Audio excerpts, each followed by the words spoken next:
The Minnesota Twins are on the air.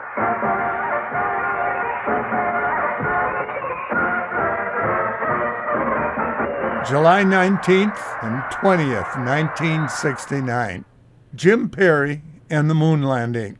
The 1969 Minnesota Twins, otherwise known as Martin's Marauders, named after Billy Martin, held a 3.5-game lead in the American League West. They spent the weekend before the All-Star break on the West Coast, taking on the Seattle Pilots. This just so happened to be the same weekend that Apollo 11 was scheduled to touch down on the moon. But to appropriately set up the July 20th game, we must first start with the oddity of the game on July 19th. After 5 hours and 1 minute of play, the Seattle Pilots and the Minnesota Twins were tied 7-7 after 16 innings.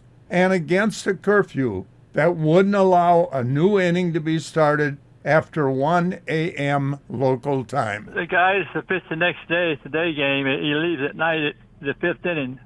So we left and went up there to the Space Needle, and I had my radio with me, and the Space Needle goes around and runs around, and I had to go and get up and go on the other side to get what was going on. I had my radio, and I could find out, and then I told my wife later on, I said, I might have to go back to the game. He's used every pitcher he's got. At that time, they call it. And I knew exactly what was going to happen the next day. Billy Martin, I know him pretty well. Hot taking Mitterwald side. Here's the stretch. Big Jim kicks the throw. Pitch. Swing is a high fly ball to the right. It's not very deep. Charlie Mangle coming in. He's under it and makes the catch. And wow, that's all for tonight, folks. And the 16th inning, no runs, no hits, 1 error, and 2 left on. Well, what do you say we take a little break here, Halsey? The game was scheduled to resume at 3:30 p.m. Central Time the following day, July 20th, with Apollo 11 landing on the moon at 3:17. Listen, Tranquility Base here. The Eagle has landed. Roger, Tranquility. We copy you on the ground. You got a bunch of guys about to turn blue. We're breathing again. Thanks a lot. Yeah, but I saw it that night. I looked at it after the game was over, but I couldn't tell much about the game. My game was out there on the field. I couldn't about him on the moon. He wasn't going to help me any, so I just did what I had to do out there. Broadcast coverage of the resumed game picked up in the 18th inning as both teams elected to use the original starting pitchers for that day's game. John Gelnar for the Pilots and Jim Perry for the Minnesota Twins. The game remained tied through the 17th inning until Jim Perry scored the go-ahead run in the 18th inning on a balk. Into the windup is Gelnar. Now he's just back off the mound. That's a balk. Here comes the run. He started his windup and stepped back off the rubber, and Perry comes home on the balk. And the Twins lead by a score of 8-7. Well, it would figure something like that would happen in this weirdo game. The Twins would plate 4 runs in the 18th before Perry faced the minimum in the bottom half of the inning, while Halsey Hall provided the comedic relief over a long weekend. Into the windup goes Jim Perry, and the pitch is hit high in the air in the short right center. Going back is Carew, calling for the ball, makes the catch, and this game is finally over. Well, it took, let's see what time it is. 2:10 in the afternoon. We started at 8 o'clock last night. That's how long it took to finish it, but it's finally over. We did take a little time out in between, as you know. But the final score of last night's game resumed today. The Minnesota Twins 11 and the Seattle Pilots 7. Now to summarize the entire proceedings from the first inning on from last night, and to accurately tell you exactly what happened, pitch by pitch. Shut up, will you? Is Halsey Hall. Well, no thanks at all, Harmon. But ladies and gentlemen, I hate a pun. I think a pun is the lowest form of humor, but I was never so sick of a stadium in my life as I am of Sick Stadium. Gosh, there's the announcement says the 2 o'clock game will get underway. Honestly, fans, we've had more fun. Of course, it helped with the Twins winning. At least it helped us. I know you aren't all pulling for the Twins, but please pardon us. The weirdest situation I can remember in all my years of covering and broadcasting baseball.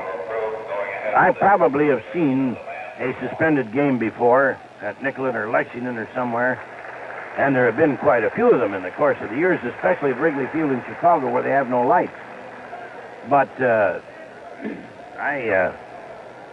can you recall a compatriot to this one? That means a game similar. Well, I was just going to look it up. Thanks for explaining. No, the only weirder situation, if I can use that word, one time in Baltimore, you know, they have a Saturday night curfew there. Everything has to stop at midnight, no matter what the situation. On Saturday in Baltimore? That's right, yeah. It's the widest open town in the country, Well, not in baseball. In the 10-ish minutes between games, the replay of the Apollo 11 moon landing re-aired over the SICK Stadium PA system as the Twins broadcaster Merle Harmon depicted the scene. Well, I think all Americans swell with pride in the accomplishment of our astronauts who have landed on the moon, and just as the touchdown was made, the broadcast was being fed on the public address system in the stadium. And then they played America the Beautiful. And all people here in the stadium stood at attention in salute to the American flag in center field. Runners lead off at first and second, and the pitch to Lund is high for ball one, 1-0. And something else I observed, Halsey, and we've kidded about the fans who live over in the apartments behind the left field wall up on that hillside, and they have a perfect view of what's going on in the stadium. I looked over there, and they, too, were standing at attention.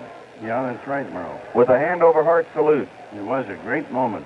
Jim Perry then proceeded to pitch 9 shutout innings in the Twins' 3-0 victory in Game 2. Perry looks down to take the sign. Reese isn't going to hold with the runner. The Twins are leading 4-0. Here's the stretch by Jim. He delivers to Renew, and it's swung on a loop right in the shallow right center field. And Quillisi one-hands the ball in shallow right center, and the game is over. Nice grab by Frank out there to return to the side. So in the 9th inning for Seattle, no runs, 1 hit, no errors, and 1 man is left on. So the Twins coming in here, dropping the first 2 games, get a split in the 4-game series, and to tell us how it was done, here's Halsey. Well, thank you, Herb. And how about this, ladies and gentlemen? 11 consecutive scoreless innings for Jimbo Perry, and the Twins have broken even in the series. You can't call this a doubleheader today, technically. They won the extenuation of last night's tie game, and they're sure of gaining at least a full game on Oakland and 2 games if California should win the second game. The Angels did win the first. And the summary in this game: Seattle, no runs, 9 hits, 2 errors. Minnesota, 4 runs, 6 hits, and no errors. Jim Perry going the distance, and the losing pitcher, John Gelnar, who started for the Pilots in the first game. The winning pitcher was Jim Perry. How about that, folks? And he came in, and the losing pitcher was John Gelnar. How about that? One pitcher wins 2, and the other loses 2. Perry finished the day with 11 shutout innings. I got nobody else. You start this game, and I'll try to find somebody to help you. He said, I'll try to find somebody. Yes, what? That's Billy. You don't know Billy. They said to try to have that, and I just picked the whole game. So the 2 innings and then 9 innings. 11 innings of shutout, and they don't believe that. Oh, also on this date, Jim's brother and National League Baseball Hall of Famer, Gaylord Perry, hit the first home run of his career while also picking up the win. San Francisco beat the Dodgers 7-3 at San Francisco today as Gaylord Perry hit his first home run of the year and Willie McCovey his 30th. Perry the winner, 12-7, and Osteen the loser, 12-8. That's this week's Tale of the Tape. Keep in tune to WCCO for continuing coverage of the flight of Apollo 11. Periodic updates will be heard throughout the course of today's Minnesota Twins baseball game. We switch you now to Seattle for the completion of last night's Pilots-Twins game suspended by curfew after 16 innings with the score tied 7-7. Following this broadcast, WCCO Radio will bring you the regularly scheduled Sunday afternoon game between Seattle and Minnesota. In the interrupted game, the score is now 7-7, one out. Jim Perry has just hit a double in the 18th inning as we join Merle Harmon. And we're in the 18th, so it's on the second go-around, showing in the 8th inning, actually. Perry at second base, one out, and Eulander facing Gelnar.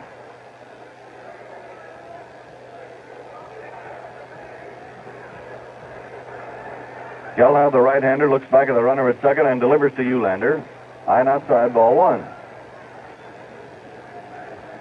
Well, the weather was beautiful when we arrived in Seattle, and we certainly enjoyed 2 days of sunshine. Now today it's overcast, but the natives tell us that it's going to burn off, and before the afternoon is over, the sun will be shining again. Yeah. The look back at second by Gelnar. In comes the pitch to Eulander. It's high and outside again. Ball two. 2-0. The overcast could burn off tomorrow, the next day, or the next day. Oh, come on. We aren't going to be here that long. 2 balls, no strikes. 1 on, 1 out. McNertney sets him as a target. And down rides the pitch. A swing on this. 2-1.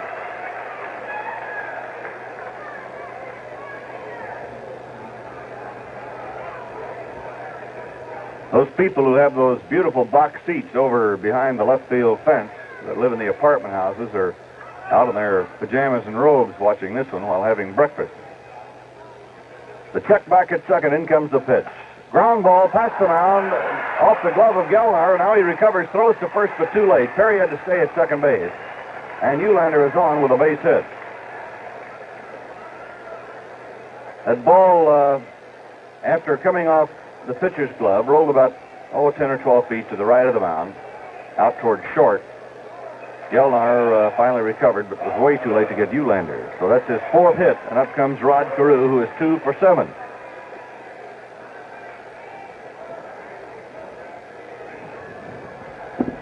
Carew, a left-handed batter.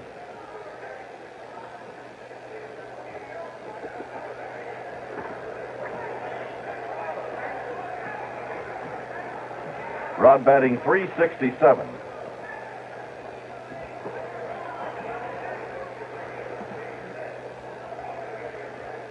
Perry on second base, Eulander at first, 1 away. The outfield is going to play Rod to slice the ball toward left center. Into the stretch goes John Gelnar. And the pitch to Carew is high for ball 1.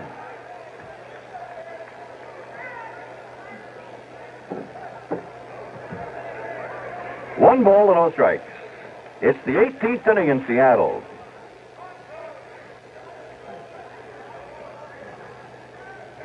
The stretch by Gelnar. The runners move away. Down rides the pitch. Outside, ball 2. 2-0.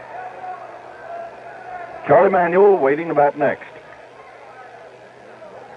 John Gorel coaching at third. Vern Morgan at first.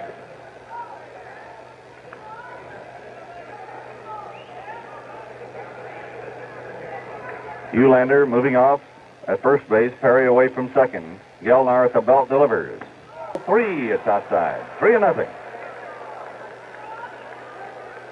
Billy Martin standing in the dugout on the first base side, sending his signs to Johnny Gorel, who in turn relays to the plate. 3 balls, no strikes. 2 men aboard, 1 out. Score tied 7-7. And the pitch on the way to Carew is high for ball 4, and the bases are loaded. So Rod moves to first. Eulander advances to second. Jim Perry goes over to third. Ron Clark goes to the mound to talk to Johnny Gelnar. And the batter will be Charlie Manuel. Charlie came in the game about 11:15 last night, and he's still in there. Actually, he came into the game in the 13th inning and is 0 for 2. Charlie walked in the 15th and scored what then was the lead run for the Twins, and then Pagliarone came up in the last half of the 15th and blasted one into the seats for his first home run to the Pilots, and kept the game going. Bases loaded. Charlie Manuel up. Into the windup is Gelnar. Now he steps back off the mound. That's a balk. That's a balk. Here comes Yes, the run. it is. He Yes, started it is. his windup and stepped back off the rubber, and Perry comes home on the balk. And the Twins lead by a score of 8-7. Well, it would figure something like that would happen in this weirdo game. Yeah, the poor guy, he bent down and started to bring his arms up, and then he had a second thought, so he backed off the rubber, and a palpable balk. So now the Twins lead in the 18th inning by a score of 8-7. Eulander at third base, Carew at second. The batter is Manuel with 1 out. And Reese due up next. The infield is up close for a possible play at the plate. Gelnar into the windup, down comes the pitch. Manuel takes it, a strike at the knees. No balls, 1 strike.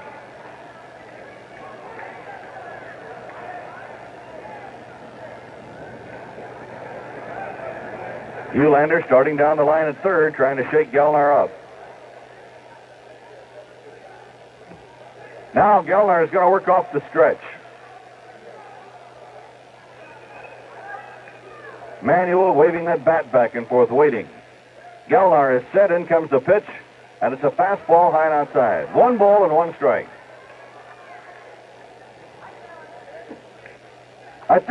I don't know, it could be this. Gelnar was standing on the rubber and started a windup and stopped. He might have thought, gee, I better work off the stretch. Now he delivers to Manuel, and it's fouled back out of play. Right below us, 1 ball, 2 strikes. But he didn't take his foot off the rubber. And so consequently, committed a balk. 1 ball, 2 strikes. Carew at second, Eulander at third. We're in the 18th inning of last night's game. The 1-2 pitch, inside and high. Ball 2 and strike 2. Yes, sir, that's absolutely correct. We're in the 18th inning of last night's game. Just took a little time off to sleep a while, that's all. Yeah. And go back to the hotel and pack the bags and send them down and get ready to go back to the Twin Cities. 2 balls and 2 strikes. The runners move off at second and third, and the right-hander delivers to Manuel. Outside, ball 3. 3 balls and 2 strikes.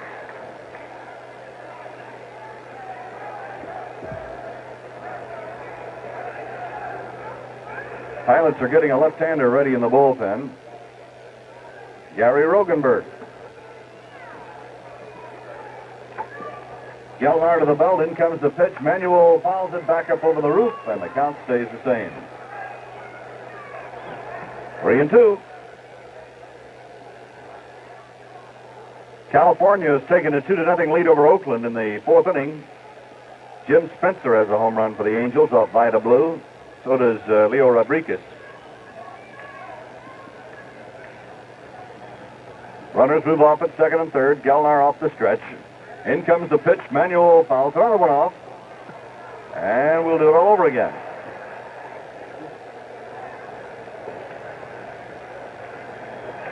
The White Sox scored a couple of runs in the last half of the 7th inning to move ahead of Kansas City 6-5. That's the first game of a doubleheader in Chicago. Hawk Taylor has a 3-run homer for Kansas City, and Bob Oliver has a solo clout. 3 balls, 2 strikes. Gelnar sets and throws, and a smash is going to left field, a base hit. In to score is Eulander. Right behind him is Carew. Heading for second is Charlie Manuel, and the throw comes on to third. It's a double for Manuel. And the Twins now lead by 3 runs in the 18th inning on Charlie Manuel's double to left. Boy, that might have been the biggest hit of the evening and afternoon. Twins are clapping each other on the back in the dugout there. And it's 10-7 Minnesota.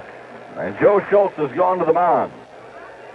He takes the ball, and let's see, here comes Rogenberg. So now the question, will Rogenberg start the regular game? John Gelnar was slated to pitch the regular game today. Both managers elected to go with their starting pitchers in the resumption of last night's game, because the ruling was this. The second game could not start before 2 o'clock. The resumption began at 1:30. Now, if either team had won in the next 5 minutes, then we would have had a 25-minute period before we could start the second game at 2. Now it's within 4 minutes of 2 o'clock. So what happens is this. The regularly scheduled game will begin almost immediately after this one ends, presuming it ends sometime today. Okay, Mr. Rogenberg is out there. An old pal of yours, Halsey? Yes, he is. Nice kid. They don't give you enough statistics out here. Give you about 18 sheets. Tell you one thing, you can start a charcoal fire without any trouble. Take all this stuff home at the cookout.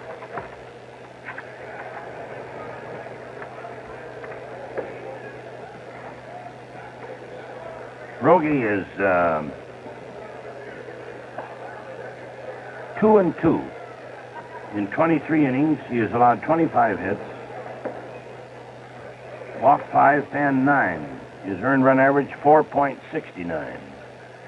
He was obtained from the Red Sox, you know. Well, the Twins are now leading 10-7, and Rich Reese moves into the batter's box. Rich had a single to start this resumption. He singled to center, got as far as second, and then Gelnar retired the side. But the Twins jumped on Gelnar in the 18th and have scored 3 runs and lead 10-7. Reese is up with Manuel at second. Rogenberg delivers, and Reese pops it foul on the third base side out of play for strike 1.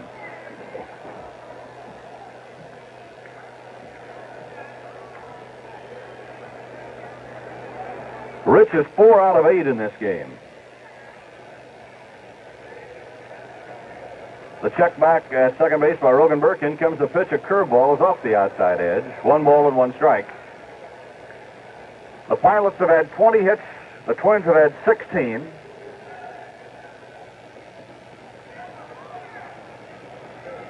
Rogenberg sets and throws. Outside again, ball 2. 2-1. Gary, a former basketball star, a great collegian, has been with the Twins and the Red Sox, now with the Pilots. The check at second, and the pitch to Reese. Outside again, ball 3. 3-1. George Mitterwald will be up next. He came into the game early this morning when Roseboro was injured on a foul ball. 3-1 pitch by Reese, or rather by Rogenberg is high, and Reese is on with a walk. Now the Twins have runners at first and second, and the batter will be George Mitterwald. George hitting .244, 3 home runs, 8 runs batted in.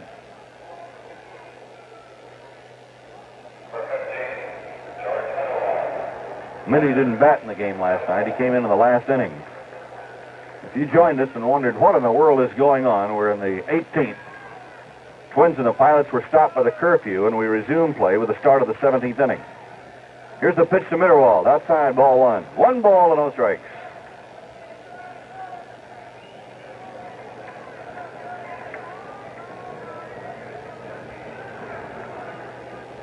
Manuel at second, Reese at first, 3 runs in. The pitch by Rogenberg, cut on, foul down.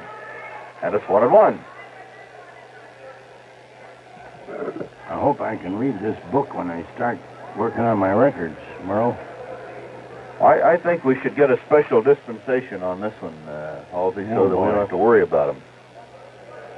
1 ball, 1 strike, 1 out. Sign given by McNerney. Rogenberg, the big left-hander, stretches, throws. Mitterwald takes it high for a ball.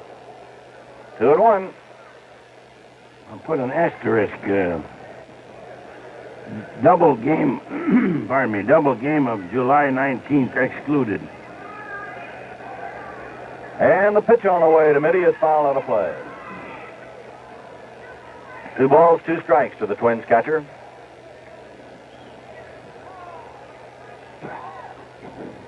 Remember, the regular game will follow almost immediately after this one ends. In fact, they were talking about maybe starting within a couple of minutes after this one ends. Let's just go to the dugouts and come right back after the lineups are announced and start playing the regular game.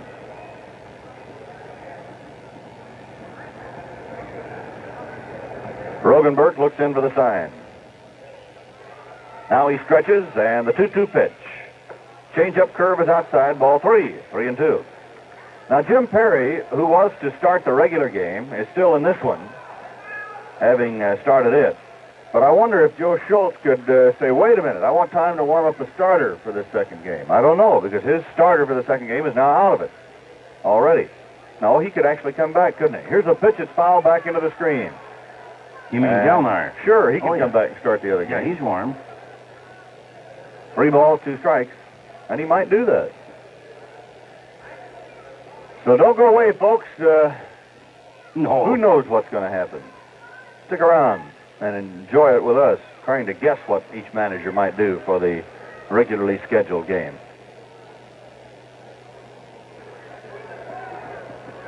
Three balls and 2 strikes. Runners lead, 1 out, and the pitch to Mitterwald is high and outside, and once again the bases are loaded. Manuel is going to third. Down to second is Rich Reese.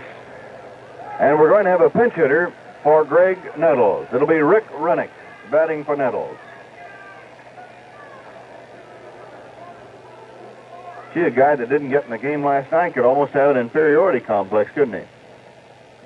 Actually, the Twins had several players who didn't get in, but Seattle used, I think, 21 or 22, something like that. Well, I'll tell you, this is where you hear the Minnesota Twins during the 1969 Major League season. From studios in Minneapolis and St. Paul at 830, this is WCCO.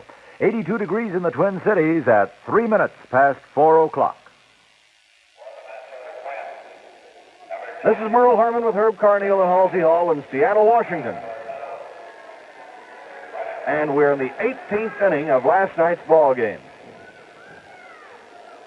which was resumed at 1:30 this afternoon.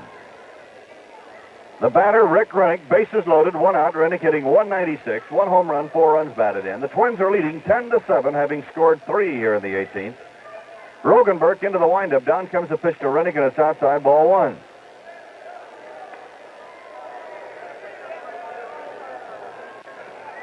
One ball and no strikes. Rogenberg works. In comes the pitch. A swing and a miss. 1-1.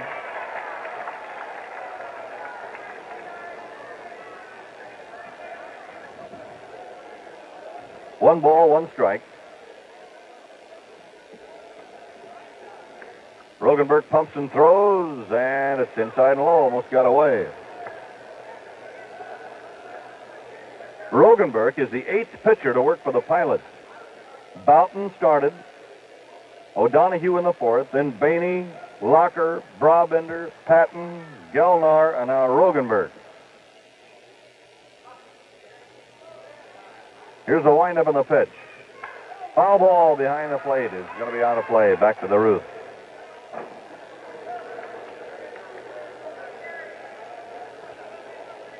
Out to the mound goes McNertney to have a little chat with Rogenberg.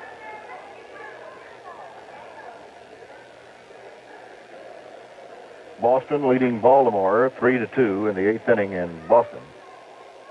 O'Brien has a home run for the Red Sox. 2 balls, 2 strikes, 1 out. 18th inning in Seattle. Another game to follow, the regularly scheduled game. Gary Rogenberg okays the sign. Goes into the windup, and the pitch is on the way. There's a drive into deep left field, very high. Tommy Harper going to the wall. That one may be out of here. No, Harper makes the catch right up against the fence. In to score comes Charlie Manuel with the 4th run of the inning, and Reese gets back to second. Tommy Harper on that very high drive in the left had his glove right up against the screen and pulled it down. So Rennick missed a grand slam homer by maybe a couple of feet. Now the Twins are leading 11-7 with the 4th run across on a sacrifice fly by Rennick, and the batter is Leo Cardenas. So Manuel scored from third, Reese stayed at second, and Mitterwald at first. I don't know if I said Eulander at second or not. Ted scored way back when in this inning. Here's the first pitch to Cardenas. It's a strike at the knees, 0-1. So it's Minnesota 11, Seattle 7 in the 18th inning. The end of 4, California leads Oakland 2-0. Rogenberg's pitch to Cardenas. The swing on a curve, and he missed it. And it's no balls, 2 strikes. Rennick got into that ball just a little bit too much, maybe 1/8 of an inch. Actually, that close on the bat, the hitters tell us. But he had Davis right up against that screen. No balls, 2 strikes to Cardenas. In comes the pitch. Breaking ball hit on the ground to the shortstop. And Euler picks it up, throws over to second with a force out on Mitterwald, and that retires the side. So the Twins bat around in the 18th inning, and they score 4 runs on 3 base hits. There were no errors, and 2 left on. In the middle of the 18th, the score, Minnesota 11, Seattle 7. As the American League and the great game of baseball grow, our Minnesota Twins find new clubs on the schedule with new ballparks to play in. But when it comes to health care protection that does more, there's one ballpark that upper Midwesterners have played in for 36 years, Minnesota Blue Cross. And Minnesota Blue Cross Protection is a mighty good ballpark to play in if you like peace of mind. Why? Well, for one reason, a Minnesota Blue Cross identification card admits you to most any hospital in the country or even the world. And all the paperwork is handled by Minnesota Blue Cross and the hospital. All you have to do is present your Minnesota Blue Cross card and get well. What's more, during its 36 years of health care experience, Minnesota Blue Cross has held one objective above all others: to maintain the lowest possible operating costs and the highest rate of benefits returned. And that's why Minnesota Blue Cross was able to return benefits averaging 91 cents on every subscriber dollar paid in. It proves once again that when you add up the score, Blue Cross does more. Going the last of the 18th, and these 2 teams, ladies and gentlemen, have set an all-time record for men left on base. The 2 of them, 44. Twins 23, Seattle 21. And there still might be more. The previous record was 43 by both teams. Ray Euler in the last of the 18th sends a high fly ball to left center field. Rennick is back. He is under it, and Rick makes the catch, and there's 1 away in the 18th inning. Now, Rogenberg was due to bat, but Fred Talbot is going to bat for him. Talbot, a pitcher, a good hitting pitcher, by the way. Now, who hasn't played for Seattle?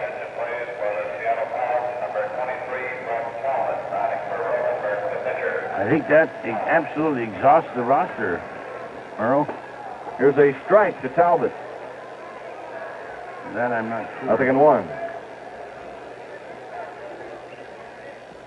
And the next pitch is low for a ball. 1 ball, 1 strike.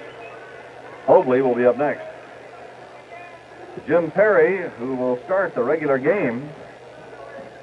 Here's a foul ball off to the right. Could conceivably win 2 this afternoon. He is now the pitcher of record in this one. And should he be able to win the second game, it'll be quite a day for him. Here's the windup and the pitch. And a swing, a miss. Strike 3, so Talbot is out of there. 2 gone.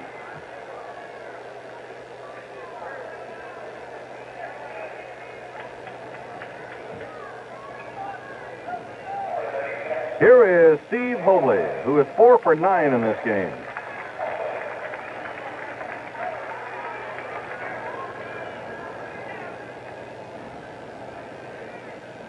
Let's see, Segui has not been in yet.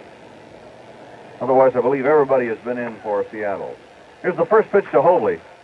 It is low for ball 1. Twins are leading 11-7 in the last half of the 18th inning. Don't go away because a regular game will be starting almost immediately after this one is over. Here's a pitch. It is low for a ball. Now Joe Grisinda is warming up in the bullpen. I wonder if that's just in case, or maybe he will... No, I wouldn't think he would start the second game, but at least Grisinda is limbering up. Well, they're getting him ready, I think, in case Mincher gets up there. And the next pitch to Hobley is a strike over the inside corner.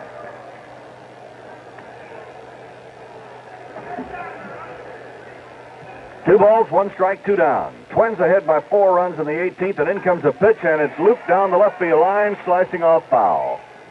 Both Worthington and Peranowski have been in this game. But the Twins are better off for pitchers right now. Let's see. Kreider, Worthington, Aronofsky, Cott, and Perry. And to the windup goes Jim Perry, and the pitch is hit high in the air in the short right center. Going back is Carew, calling for the ball, makes the catch, and this game is finally over. Well, it took, let's see what time it is. 2:10 in the afternoon. We started at 8 o'clock last night. That's how long it took to finish it, but it's finally over. We did take a little time out in between, as you know. But the final score of last night's game resumed today. The Minnesota Twins 11 and the Seattle Pilots 7. Now to summarize the entire proceedings from the first inning on from last night and to accurately tell you exactly what happened, pitch by pitch. Shut up, will you? Is all the all. Well, no thanks at all, Harmon. But ladies and gentlemen, I hate a pun. I think a pun is the lowest form of humor, but I was never so sick of a stadium in my life as I am of Sick Stadium. Yes.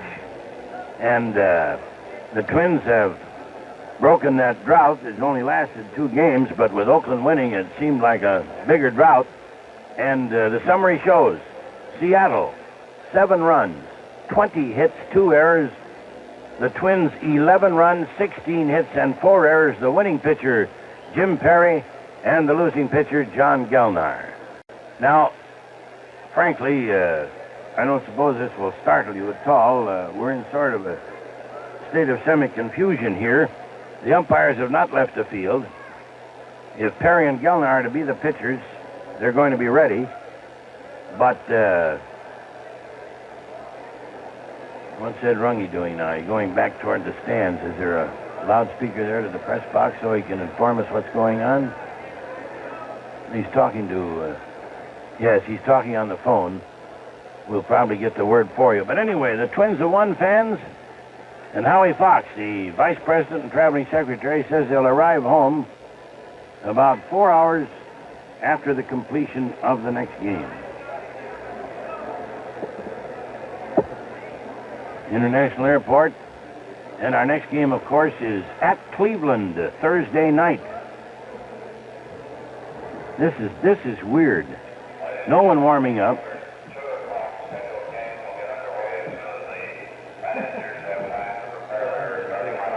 There's the announcement says the 2 o'clock game will get underway. Honestly, fans, we've had more fun. Of course, it helped with the Twins winning. At least it helped us. I know you aren't all pulling for the Twins, but please pardon us. The weirdest situation I can remember in all my years of covering and broadcasting baseball. I probably have seen a suspended game before at Nicollet or Lexington or somewhere. And there have been quite a few of them in the course of the years, especially at Wrigley Field in Chicago, where they have no lights. But Herb, can you recall a compatriot to this one? That means a game similar. Well, I was just going to look it up. Thanks for explaining. No, the only weirder situation, if I can use that word, one time in Baltimore, you know, they have a Saturday night curfew there.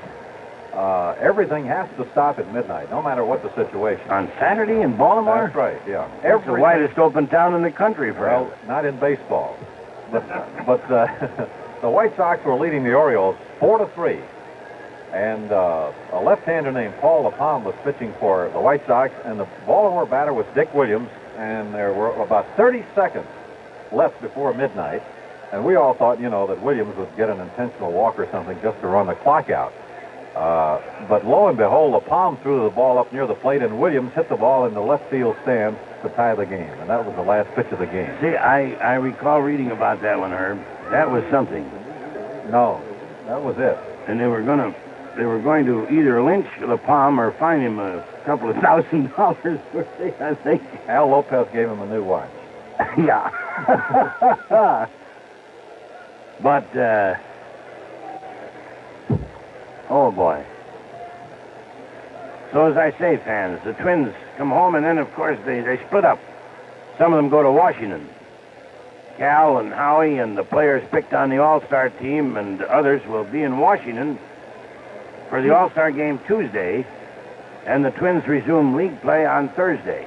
They have a lot of extracurricular activities coming up. They play the Hall of Fame game in Cooperstown, New York, a week from Monday. We shall not be bringing you that one. And the managers are at the plate with umpire Ed Runge.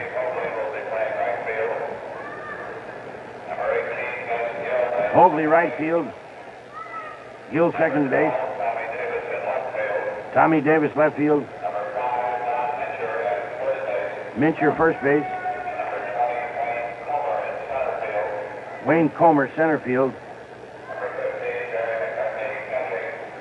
Jerry McNertney catching.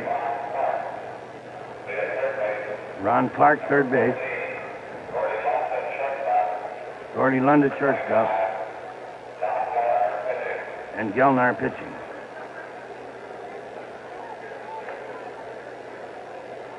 That's the Seattle lineup.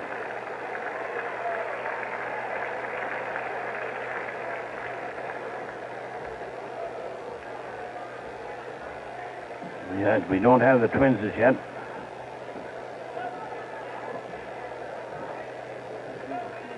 Remember, folks, we've been telling you all season about the Twins yearbook. Well, remember, there's a revised edition out. The changes in the lineup are represented, and it is a peach. We'll tell you more because now is the anthem.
For the Twins, Eulander center field.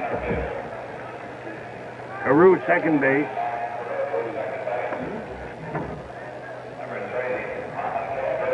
Armand Killebrew third base.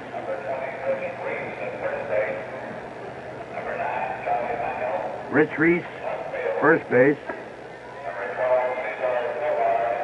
Manuel left field. Tovar, right field.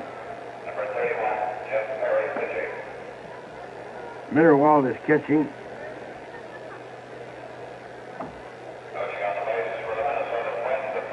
Cardenas, shortstop. And Jim Perry is pitching. So as Merle and Herb told you, Jim has a chance for 2 decisions today. Everything's fresh now. We're through with one of the weirdest sessions that anyone ever saw. 16 innings last night, 7-7, and 2 innings more today to finish it as the Twins came up with 4 runs, highlighted by Charlie Manuel's bases full double, scoring 4 runs in the 18th to win 11-7. Jim Perry mowing him down.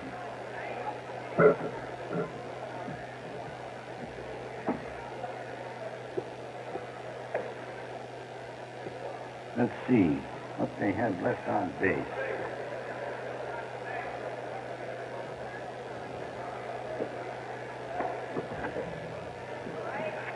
Seattle. He had 5 men left on an extra inning.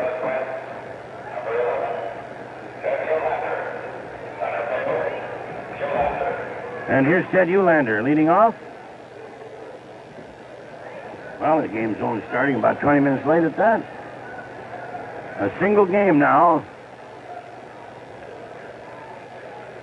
The right-handed Gelnar comes in 3/4 overhand to Eulander. And it's a foul fly. Well, let's see who's starting us off this time. I believe it's Merle Harmon. Come on, Merle. Well, thank you, Halsey, and a quick hello again, everyone. What an odd thing. Here Gelnar starts. They play at 1:30, and now he's starting it again at 2:20 or so. Eulander followed by Carew and then Killebrew. Gelnar into the windup, and the next pitch comes down. It's a ball outside. 1 ball and 1 strike. Now Dave Boswell has started to limber up in the Twins' bullpen. 1 ball, 1 strike. Top of the first inning. In comes the pitch to Eulander. It's outside and low. 2-1.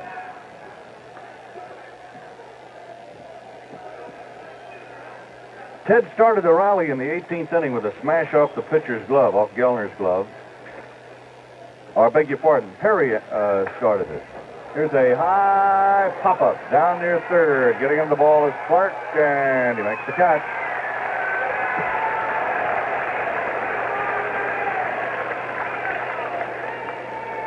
So it's 1 out. And Rod Carew is the batter. Rod had a walk in the 18th inning and scored. With 1 out, Perry started with a double, then Eulander smashed one off the pitcher's glove, and Carew walked, manual doubled, and so on, and the Twins came up with 4 runs. Gelnar winds and pitches to Carew. There's a bouncing ball to the right side, fielded by Gus Gill. He's got a short throw to first. Carew is out, 2 gone.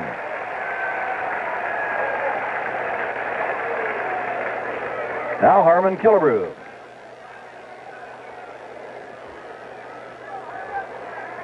Killebrew with 28 homers and 91 runs batted in. The pilots are going to overshift with the infield putting Frieden in between third and second. Harmon ought to be. He's well rested. He didn't play that first game.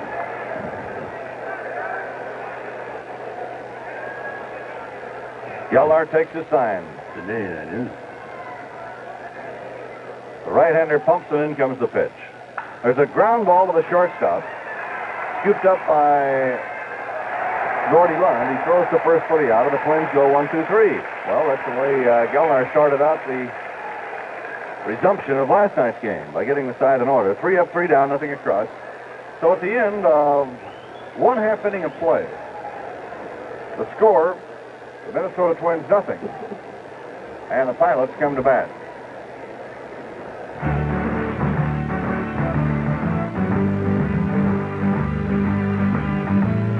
By this time, everybody knows that Hamm's beer is brewed with great water, the water best for brewing. But not everybody is a Hamm's drinker, so not everybody knows that Hamm's is a lot more than great water. Over 100 years ago, Theodore Hamm put his brewing skill to work and came up with a flavor that ran deep in every drop of his beer. Today, the story's the same. We didn't change a thing. The flavor still runs deep in Hamm's.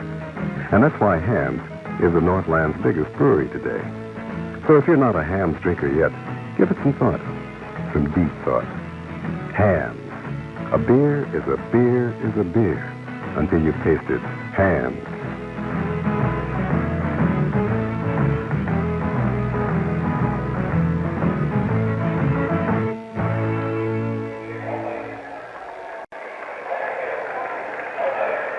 Theodore Hamm Brewing Company, St. Paul and other cities.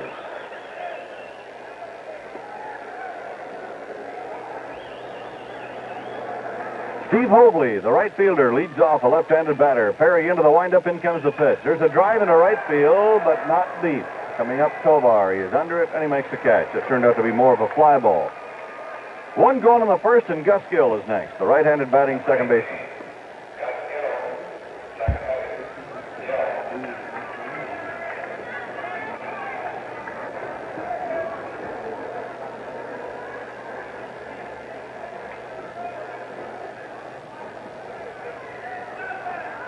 Here's Perry's pitch to Gill. It's a strike over the outside corner. You're wondering why I'm not giving you statistics on each batter. I'm not sure where they stand. The statistics we have, whether they include the 16 innings of last night or not. We're going to find out for you, though. Here's a fly ball in the center. Under it is Eulander and makes the catch. 2 gone. Next will be Tommy Davis.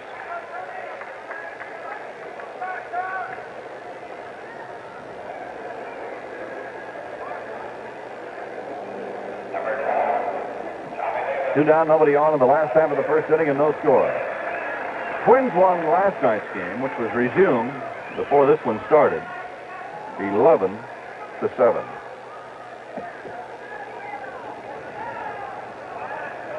Here's the windup and the pitch. Tommy Davis lines one down the right field line, slicing foul into the Twins bullpen. So it's no balls, 1 strike. We're talking about the yearbook, Merlin fans. 75 cents for this new revised edition. Just send it, along with your name and address, to Twins Yearbook, Metropolitan Stadium, Bloomington, 55420. I'm sure you'll like the product. We will not give you the batting averages for this game, this regularly scheduled game, because the statistics have not been compiled as yet, including last night's game, which was resumed today. Here's a foul ball to the roof on the first base side, 0-2. Of course, the important things like RBIs and home runs will pass along to you, but they have not been able to figure the batting averages, and the statistics we have do not include last night's, today's game. The 0-2 pitch to Davis is low for a ball, 1-2. Man, you mixed up, you poor mixed up kid. What are you talking about, last night's game? Last night's, today's game. I'm mixed up, all right. And the 1-2 pitch. Foul back into the screen. 1-2. I wonder if the league furnishes a psychiatrist for such things. Well, I have a private one. I'd be glad to rent him out. Yeah, but he's probably a little confused right now. The guy went to see the doctor, and the woman says, well, I'm the doctor's nurse. And the guy says, what's the matter? Is he sick, too? Oh. Where's that hook? 1 ball and 2 strikes. No score in the last half of the first inning. Perry taking a sign from Mitterwald. Comes down with a pitch to Tommy Davis, and he pops one down behind third. Killebrew backing up, but Cardenas says, forget it, Harm, I'll take care of it, and he does. So he puts it away, and down go the Pilots in the first inning. So it's nothing across. At the end of 1, the score, Minnesota 1, Minnesota nothing, Seattle nothing. Because Twin City Federal makes saving easy for people, people make Twin City Federal grow. For example, Twin City Federal has grown $42 million larger in the past 12 months. $42 million larger. Resources now exceed $725 million. Here's another example of growth. During the past 12 months, Twin City Federal had a net savings increase of $27 million. A net savings increase of $27 million. People make Twin City Federal grow because that's where people like to go. They like the generous interest rate of 5% per year compounded quarterly on genuine passbook saving. And they like genuine passbook saving Twin City Federal style. Put money in anytime, take it out anytime. They like the safety, too, and the service. People make Twin City Federal grow because that's where people like to go. Why not grow along with them, where the famous twin clocks flash time and temperature?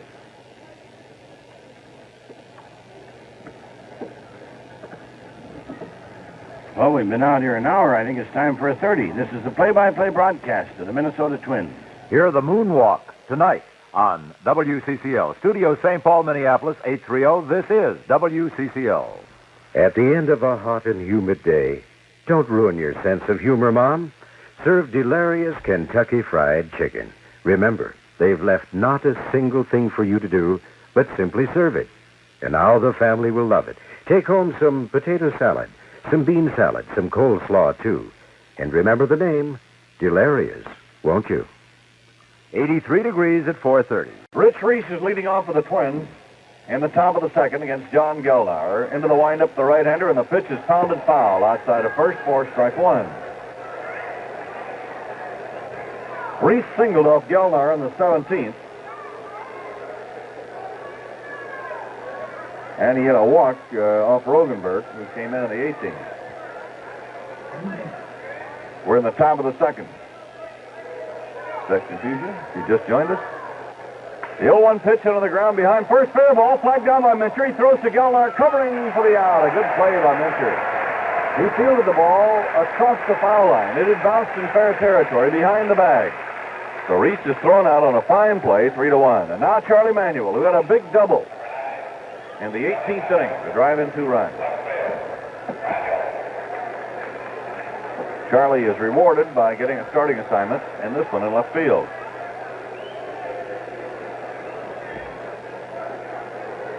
Well, the sun hasn't come out yet in Seattle this afternoon, but at least it's not misting like it was all morning, but they say that's just part of the action out here. First pitch to Manuel. Check swing, and it's in there. Strike one at the knees. No balls, 1 strike. Oakland scored in the 6th inning down in Anaheim. California leads 2-1 the last half of the 6th. Vida Blue making his first start for Oakland, and Andy Messersmith is pitching for California. Gelnar on the 1-strike pitch. Inside and low. Ball 1 and strike 1. Vida Blue, what's his background?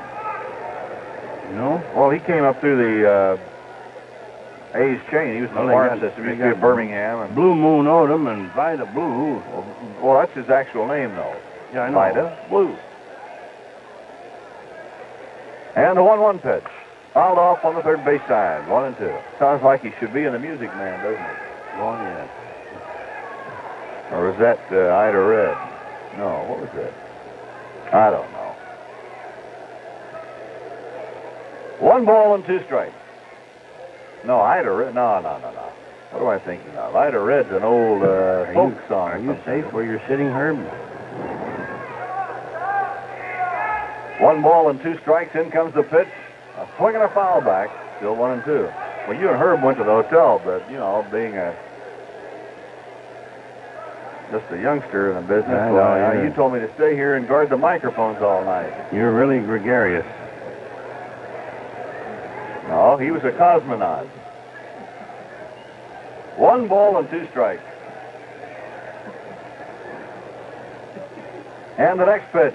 Manuel takes a strike to the inside corner, and he thought it was too close, and Ed Runge pulled up the right hand.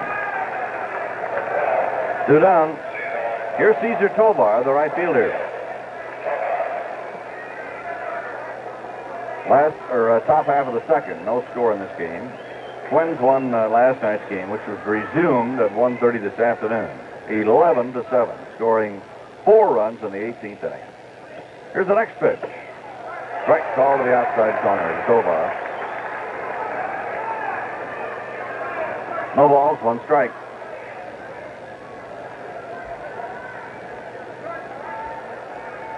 Gelnar on the rubber, pumps, in comes the pitch. There's a fly ball to left center field.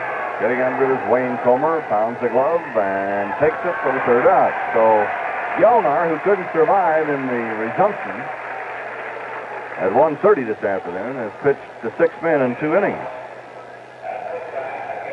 3 up, 3 down, nothing across. Middle of the second, the score. Minnesota nothing and Seattle nothing.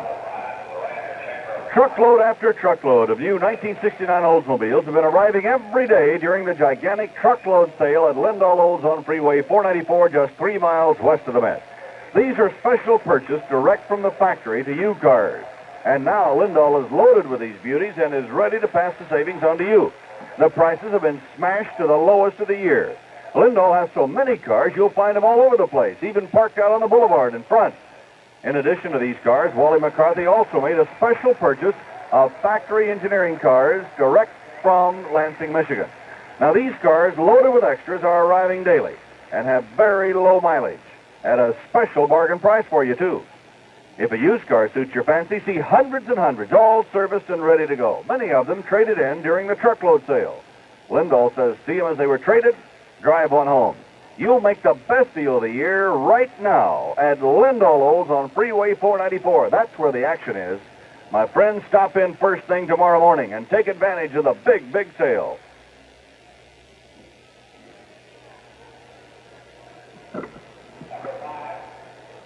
And you should see the prizes for Fisherman's Night, folks. Next Friday, coming up in conjunction with the Camp-In and Brown and Bigelow Night. Boy, oodles of them.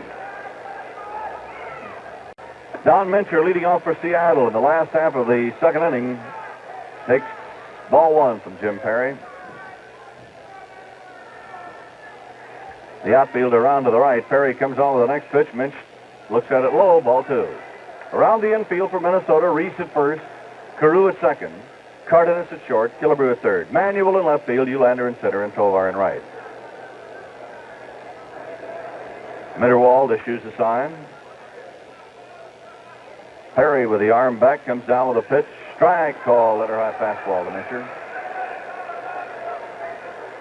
Ron Plaza coaching at first, Frank Crossetti at third for the Pilots. And the 2-1 offering to Mincher is lined to center field. Eulander coming up, and he can't make the catch. It's in for a base hit. The throw comes on to second. Minch is at first with a single, and I believe that's his first hit of the series. He was 0 for 9 last night. He's 1 for 18, I believe. Now Wayne Comer, the center fielder, a right-handed batter. Minch was really overdue.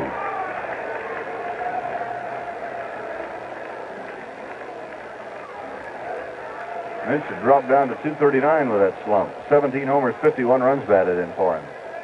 Here's Comer taking a strike over the outside corner. No balls, 1 strike. Well, now the Seattle averages have been updated, so we can pass them on to you. Comer batting .241, 10 home runs and 35 runs batted in. Reese guards the inside of the bag to Mincher. Nobody out. In comes the pitch. Comer looks at it outside. Ball 1 and strike 1. No score. Last half of the second. The Pilots at bat. The Twins will resume this road trip in Cleveland Thursday night. They'll take the 3 days off of the All-Star break, of course. Many of the Twins will be heading for Washington as soon as this game is over. The check at first. Mincher short lead. The pitch. Comer lines it foul down the right field line into the bullpen. Shirley Silvera got knocked right off the bench. He was trying to get out of the way, and he was slipping and turning and sliding and falling, and they're really giving him the raspberries now. And Tom Sashinsky puts a towel on his head. Gives him a little patting. That's not where he needs it, Tom. That's not where he fell. 1 ball and 2 strikes. The stretch and the pitch by Perry, and a swing and a miss. Comer is down on strikes. 1 out. First strikeout for Perry, and next is Jerry McNertney, the catcher. Jerry is hitting .252 with 33 runs batted in and 7 homers. McNertney, a right-handed batter.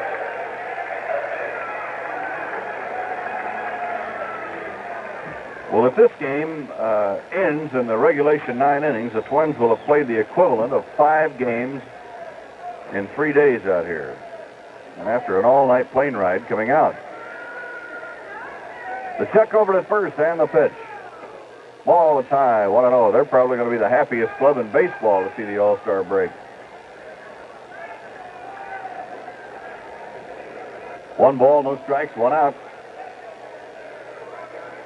Reese guards the inside of the bag to Mincher. Perry off the stretch, glances over at Minch. In comes the pitch, and McNertney bounces 1 to third, fielded by Killebrew, goes to second out there. Carew can't relay as the throw was low in the bag, and Mincher cut Carew down, sliding into second. Rod was trying to leap over him. Rod had to field the ball right at the bag. So he was all bent over taking the throw, and Minch was coming at him, and as Carew leaped, down he went. So he couldn't let the ball go. So the force out at second eliminates Mincher and puts McNertney on to the fielder's choice. So with 2 down, Ronnie Clark is up.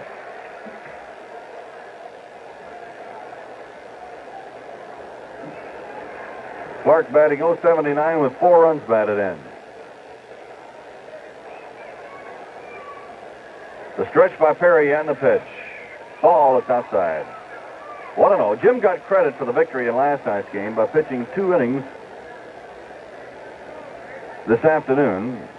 resuming the game in the 17th. He faced 6 batters and got them all. And with a very slight pause, this game got underway. Here's the pitch to Clark. It's high for a ball, 2-0.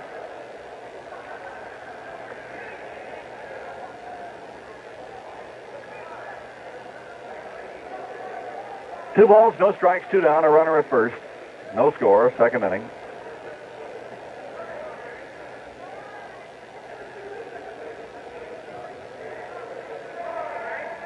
McNertney at first base, and the pitch on the way is lined to center field. A base hit for Clark.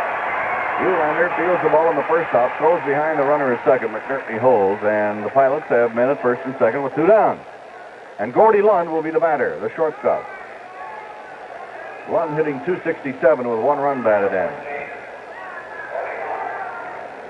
Well, I think all Americans swell with pride in the accomplishment of our astronauts who have landed on the moon, and just as the touchdown was made, the broadcast was being fed on the public address system in the stadium.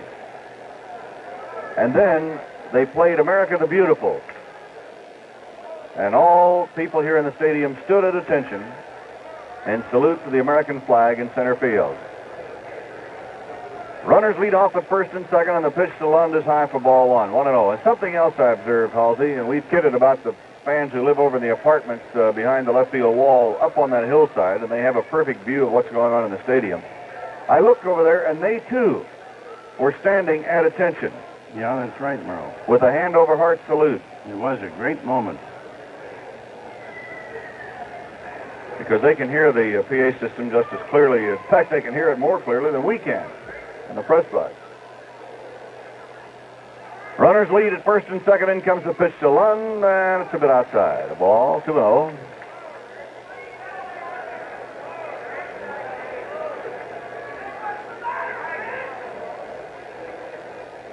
McNertney on second, Clark at first. The Pilots have 2 hits. There's no score, last half of the second. Perry at the belt, delivers. Lund fouls it back, and the count goes to 2-1. Kansas City defeated Chicago 8-6 in the first game of a doubleheader in Chicago by coming up with 3 runs in the 8th inning. Dan Osinski took the loss, and Mo Dravosky got the victory. Mo has now won 6. And Boston edged Baltimore 6-5 despite 3 runs in the 9th by the Orioles. Boston had a 3-run 8th. Now time is called. Perry wants to talk to Mitterwald, his catcher. You know, I received several letters about pitchers pitching a doubleheader in the old association. I had mentioned Ray Starr did it for Minneapolis. I'll tell you later.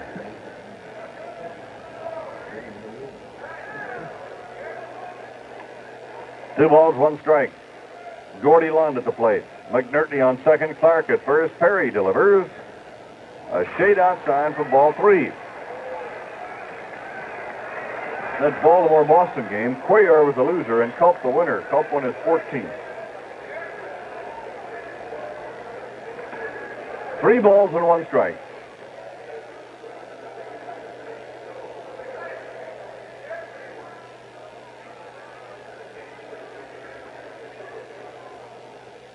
Now the runners move away. In comes the pitch. There's a pop-up on the infield to the right side. Reese should handle it. He's under the ball in fair territory, right behind the bag. Closes the trap, and the inning is over. No runs, 2 hits. No errors, 2 left. At the end of 2 innings, it's Minnesota nothing and Seattle nothing.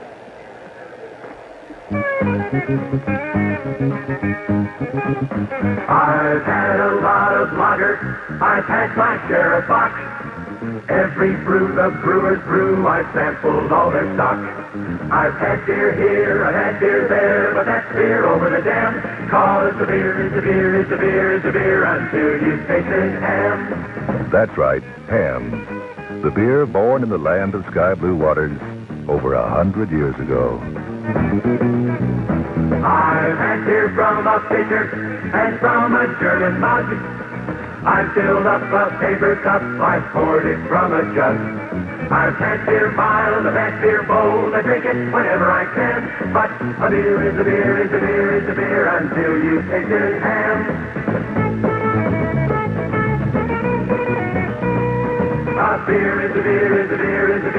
till you tasted ham. Theodore Ham Brewing Company, St. Paul and other cities. What I was going to say was, I only mentioned Starr because he was the last one to do it at Nicollet Park.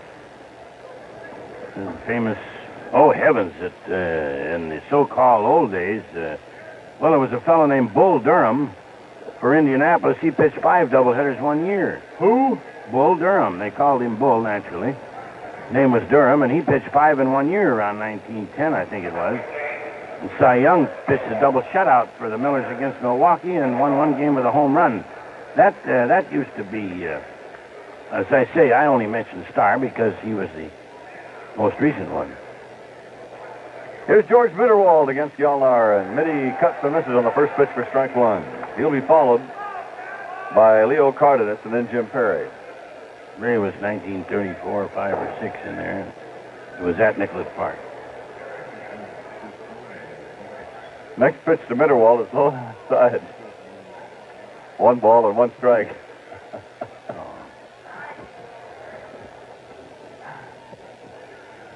No score, top of the 3rd. And the pitch is drilled deep to left field, and there she goes, way back into the seats. A home run for Mitterwald, and the Twins go ahead 1-0 at the top of the 3rd. So Mitty unloads his 4th home run of the year, a mighty clout. Davis didn't have to wonder where that one was going. So the Twins draw first blood in this game, and Gjalnar is behind in this one.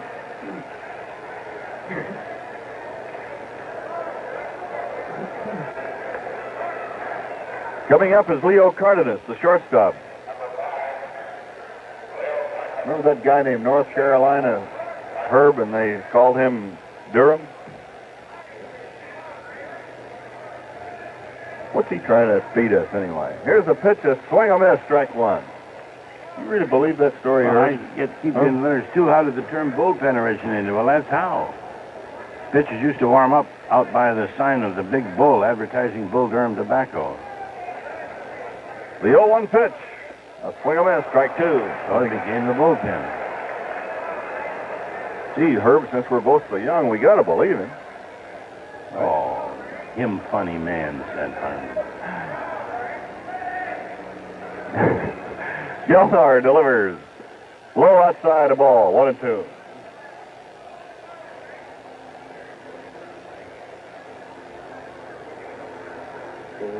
Twins lead 1-0. Top of the 3rd inning in Seattle. And the pitch. Hit on the ground, down to 3rd. Charged by Clark. Has it to throw to 1st. Close play, but he got in by a half step. On a long stretch by Don Mincher. Minch wasn't sure that he'd been able to hold his foot in the bag or not, but he did. George Malone, the first base umpire, was right there to check it out.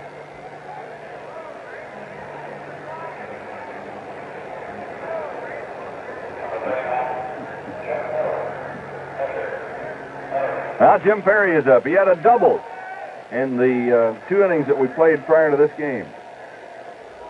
He really got things started for that 4-run rally in the 18th inning that saw the Twins finally win it 11-7. Here's a strike call, knee high. Perry didn't miss hitting a home run by much, but his teammates took care of the situation by scoring 4 for him. Now Perry started to go, checked the swing, but he had committed himself, so it's no balls, 2 strikes. He's a switch hitter, batting left-handed against Gjalnar. The Twins lead 1-0 on Mitterwald's home run in the top of the 3rd.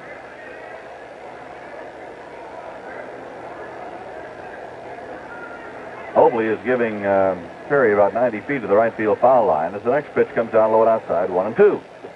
Well, whether we're at home or here on the West Coast in the great state of Washington, the battle cry is still the same. A beer is a beer is a beer is a beer until you've tasted hams. 1-2 pitch. Strike call over the inside corner. Perry is out, 2 down. That'll bring up Ted Eulander. I was out at Alki at the beach yesterday, and the gang was sitting around with guitars and so forth, and what do you think happened? The first thing they were striking up that Ham's tune, A Beer is a Beer. So Hams is a big favorite here in Seattle. Smart guys. Yes, sir.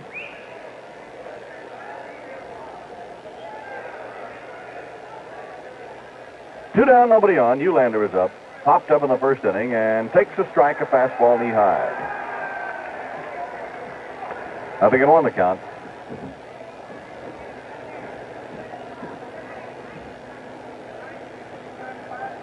John Gilnar, right-hander, brings the arm back, and the pitch on the way to Eulander is low for a ball, all even up at 1-1. The Twins' statistics still haven't been compiled from last night's game.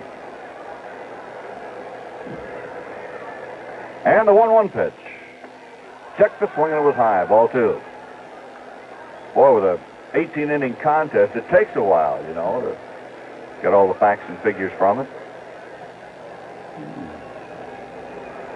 2 balls, 1 strike.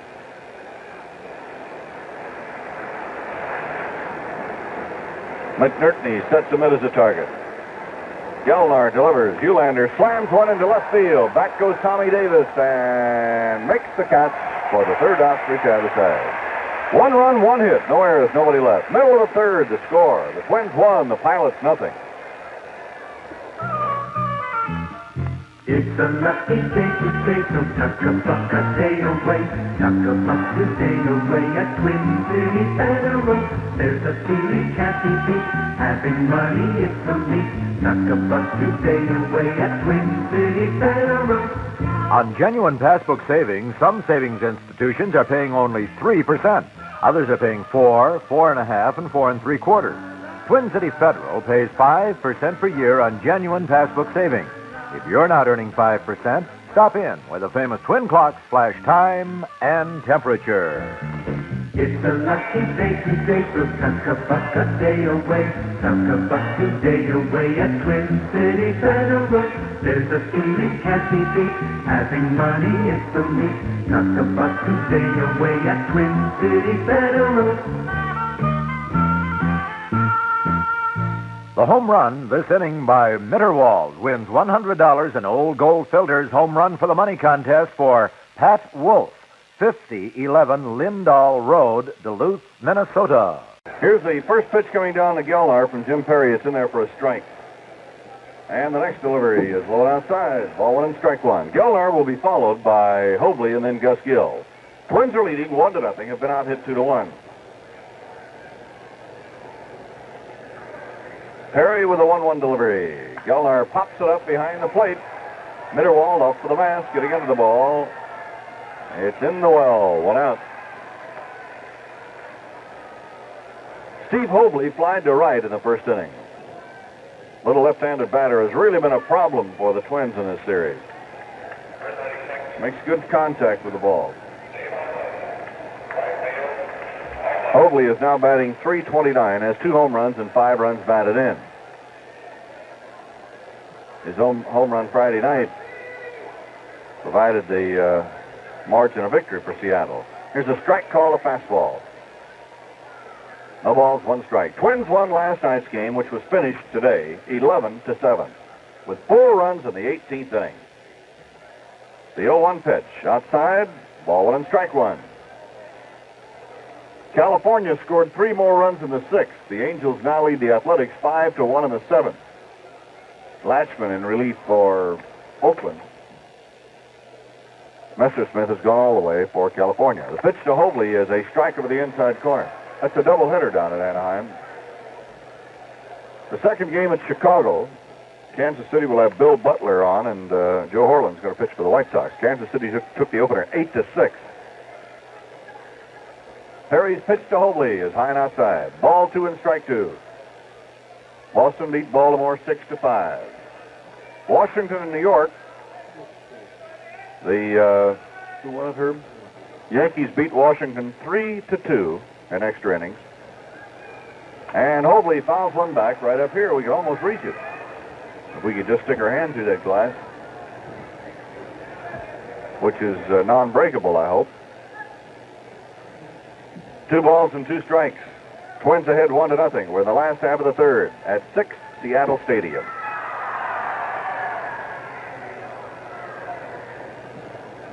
Perry in the 2-2 pitch to Hobley. Lines it into right field, and Carew cuts it off, though. Perry going to cover, takes the throw, safe on a very close play. Oh, what a play by Carew out in short right field. And the Twins dugout is a mite unhappy with the call. But Hobley is on with a base hit.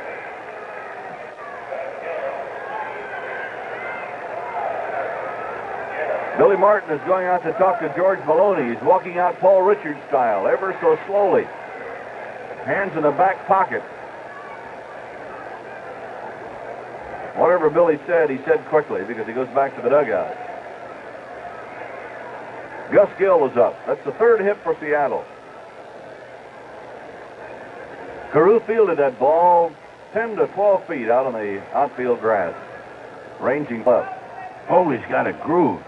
Boy, he sure has. 4/5 of his base hits are between first and second. Runner going, and the first pitch is fouled away by Gus Gill. He had a pretty good break on that one. Hobley did, that is.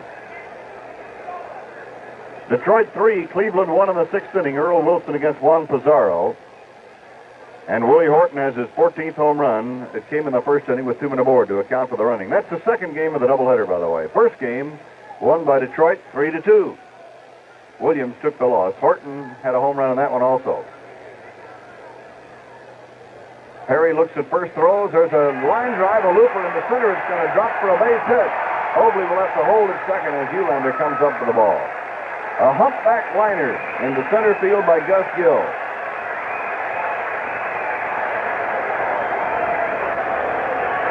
Now the Pilots have runners at first and second with 1 out and Tommy Davis coming up.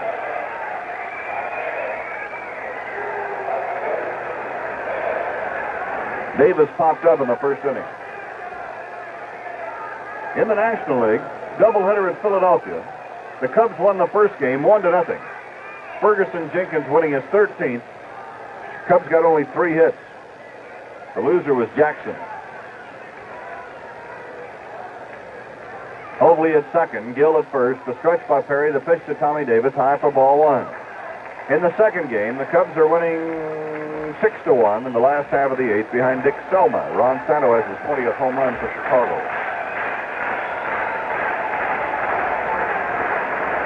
1 ball, no strikes, 1 out, 2 on. Twins lead 1-0 in the last half of the third. Perry is set to work to Tommy Davis. Down rides the pitch. Davis swings and misses. He really didn't want that one, but he had committed himself. Montreal beat the Mets 3-2 in the first game. On 3 solo home runs by Mac Jones, Bob Bailey, and Bobby Wine. Gary Gentry was the loser. Gary Wozlewski the winner. Each team had 5 hits. Second game, 2-1 Mets in the 5th. Perry throws to Tommy Davis, outside a ball, 2-1.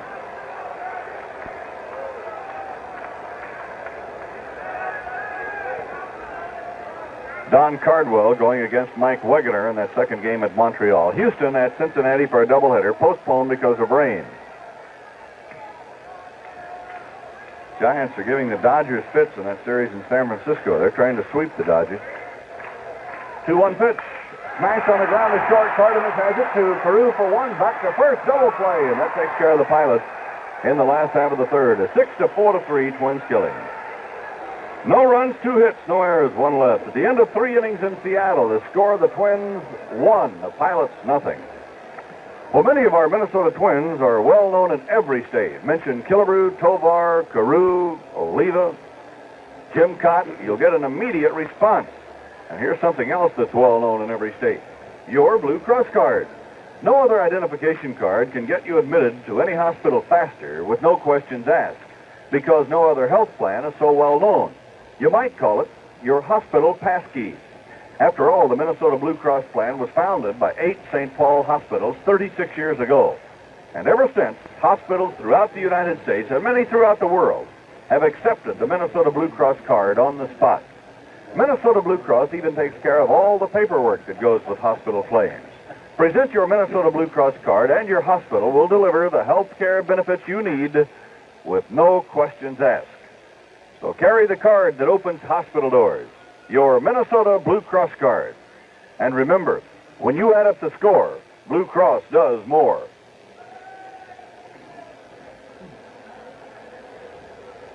And this is the play-by-play broadcast of the Minnesota Twins From your studios in St. Paul and Minneapolis at 830, this is WCCO.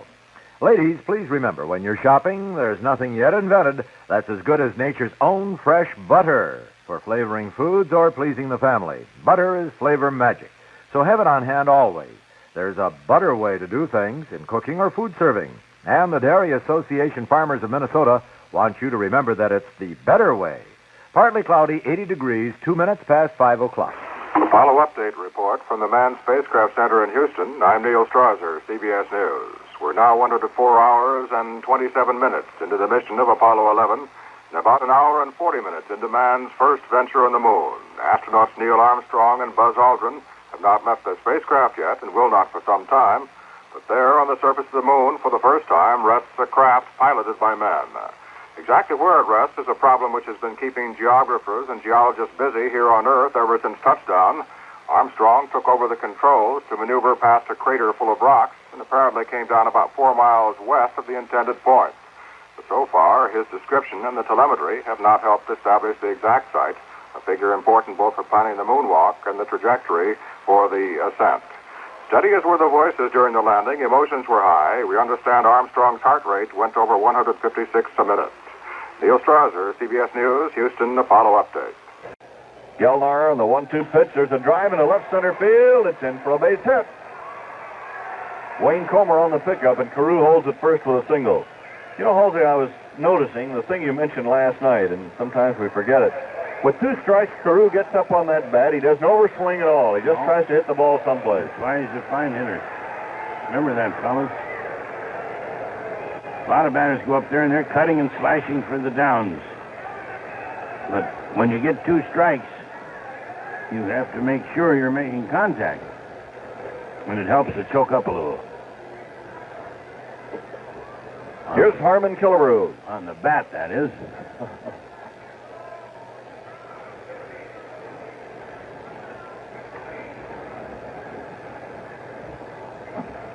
The check at first, and the pitch on the way to Killebrew is high and outside, ball 1. In that Giant-Dodger game, the Giants are leading 4-3 in the last half of the 6th. Gaylord Perry, who is working for the Giants, has homered his first of the year. McCovey has hit his 30th with a man on. Claude Osteen is pitching for Los Angeles. The check over at first, in comes the pitch to Killebrew. It's under his chin. Ball 2 and no strikes. San Diego played at Atlanta today, and the Braves beat the Padres 10-0 for Pat Jarvis, his 8th win. St. Louis at Pittsburgh called off because of rain. Kirby was a loser for San Diego. Cepeda hit his 14th home run for the Braves. 2-0 pitch to Killebrew is too close, ball 3.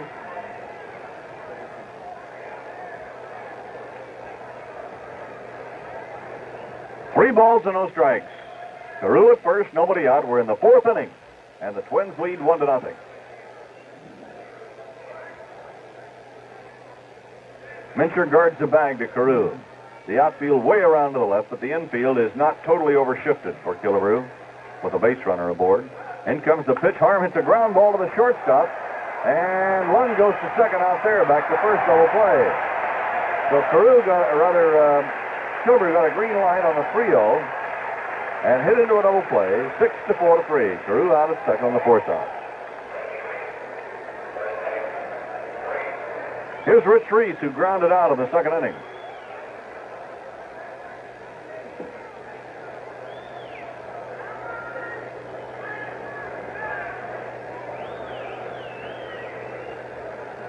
Two down, nobody on. Twins lead 1-0. Gelnar delivers to Reese, and he hits a ground ball to second. Gus Gill up with it. Short throw to first. Reese is out and down to the Twins. No runs with a hit. There were no errors and nobody left. In the middle of the 4th, the score, Minnesota 1, Seattle 0. Bartender, give me a beer. In a minute, sir. The ham singers are on. I've had a lot of lagers. I've had my share of bock. Every brew the brewers brew, I've sampled all their stock. I've had beer here, I've had beer there, but that beer over the dam. Cause the beer is the beer is the beer is the beer until you taste it ham. A bartender? What about a beer? Yes, sir. But don't forget, Hams was born in the land of sky blue waters over 100 years ago. Now can I have a beer? Hold on, sir. The ham singers are back. I've had beer from a pitcher and from a German mug. I filled up a paper cup, I poured it from a jug. I've had beer mild, I've had beer bold, I drink it whenever I can. But a beer is a beer is a beer is a beer. Bartender, could you make that a Hams? I thought you'd never ask. Until you tasted Hams. Sika Continental Grand Prix Road Race, August 9th and 10th. The next road race at Donnybrook for Formula A. Open wheel, single seat, professional 200-mile-an-hour cars. For the pilots in the last half of the fourth inning, Don Mincher is up to lead off. He had his first hit in the series in the second inning, a single to center. He takes a strike from Jim Perry. Wayne Comer to follow, then Jerry McNertney for the pilots. The Twins on Mitterwald's homer lead 1-0. The pitch to Minch, high and tight, a ball. 1-1. The outfield to the right and deep. The infield pulled around to the right. Perry comes down with the next offering. Mincher sits a fly ball in the short left center. Coming up is Manuel. He makes the catch. 1 out.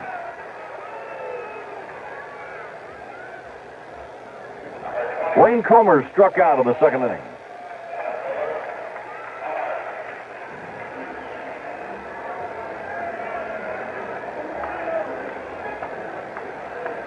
Nobody aboard, 1 away, fourth inning.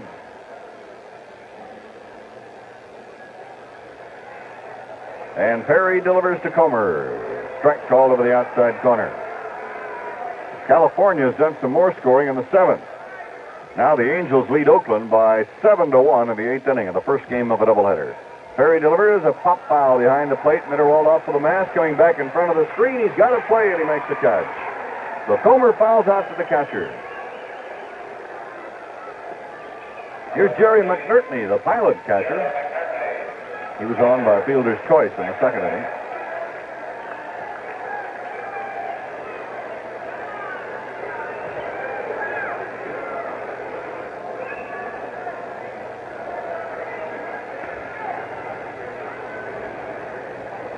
The outfield to the left. And the pitch on the way to McNertney is outside, ball 1.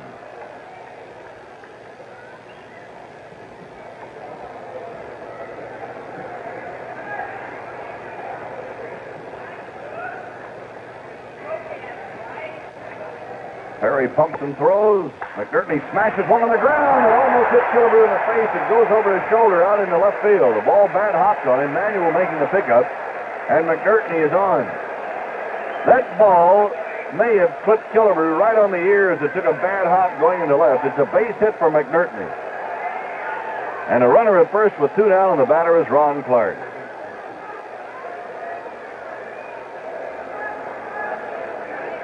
Clark had a single to center in the second inning.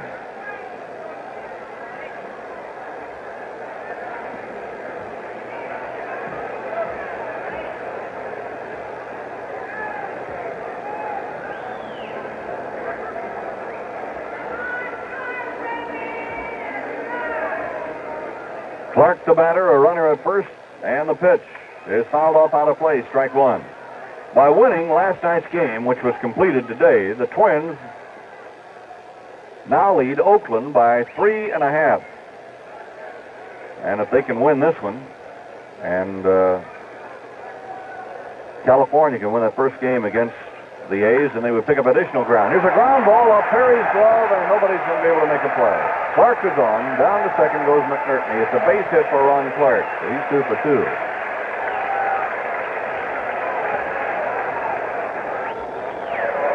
And the batter is Gordy Lund, the shortstop.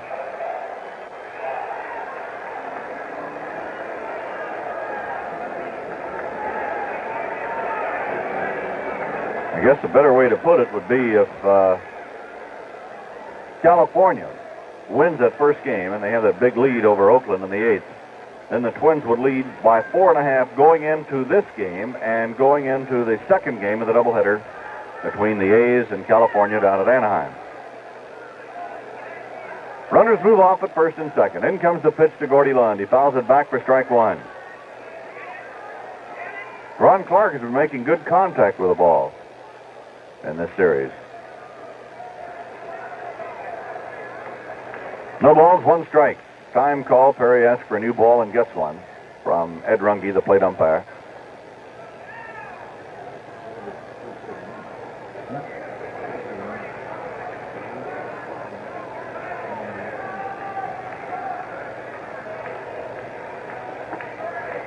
Runners lead off, and the pitch comes down. A swing and a foul back. 0-2.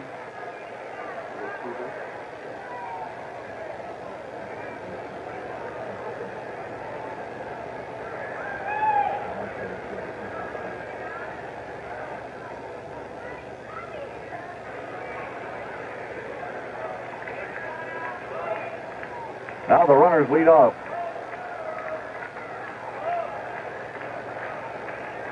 McNertney at second, Clark at first.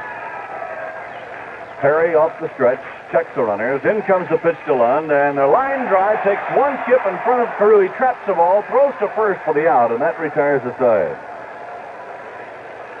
No runs, 2 hits, no errors, and 2 left on. At the end of 4 innings in Seattle, it's the Twins 1 and the Pilots nothing. Let's talk about the interest rate of 5% per year that Twin City Federal is now paying. From 4.5 to 5 is an increase of 11% in the wages your money earns. That's a healthy increase. It's on genuine passbook saving, too. Many passbook accounts are continuing to pay a lot less than 5%. And some that do pay 5 are the 90-day withdrawal plans. At Twin City Federal, you get 5% per year compounded quarterly, and you get all the convenience you have coming to expect from a genuine passbook savings account. It's the best savings plan in all history. Put money in any time, take it out any time. Twin City Federal believes in making saving easier for you, which explains why people have made Twin City Federal the largest savings institution in our wonderful part of the country. Save the easy way with safe, sound Twin City Federal, where the famous twin clocks flash time and temperature.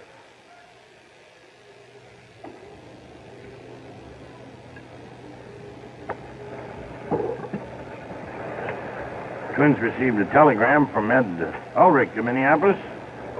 Says cheers, and let's do it.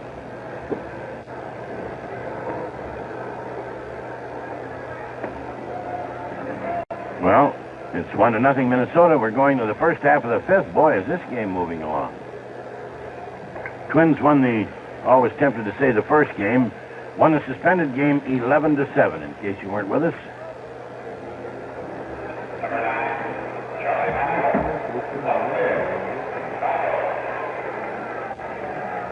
Charlie Manuel leading off.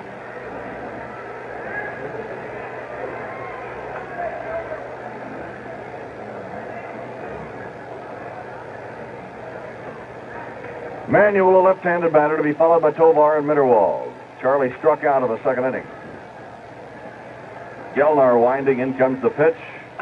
Manuel pops it high into short left center. Coming up is Tommy Davis. Also coming is Wayne Comer. A long run for him, and he makes a catch. He wound up charging right in behind the shortstop, Gordy Lund, who was actually closer to the ball than Comer. 1 out in the 5th.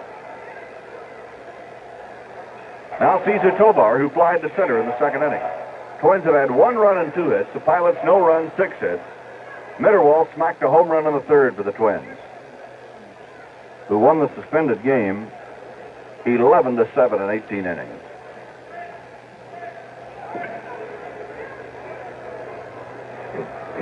Gelnar is ready, and he delivers to Tovar.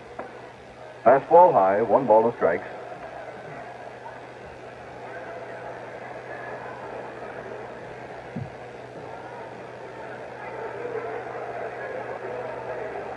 Boy, the Twins are really going to welcome the All-Star break. They'll be back in action Thursday night in Cleveland.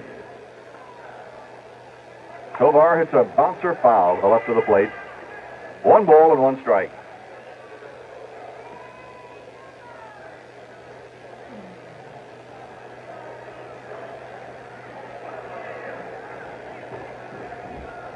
Nobody on, 1 down.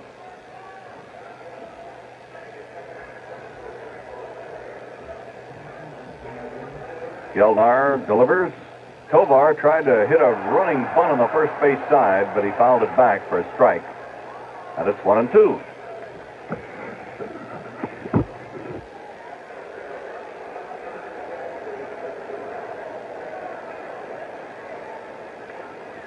Nobody on in the fifth. The Twins won. The Pilots nothing.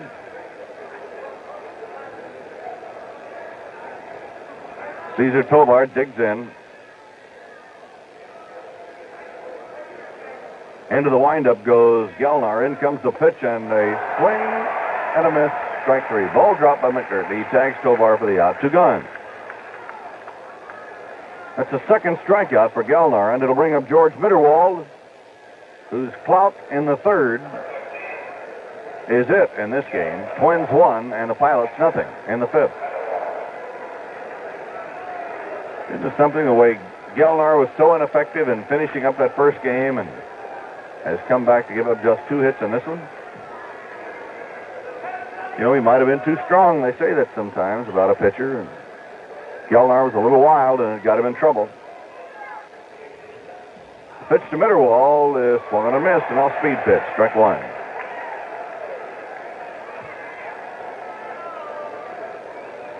No balls, 1 strike. 2 down, nobody on. We're in the fifth inning.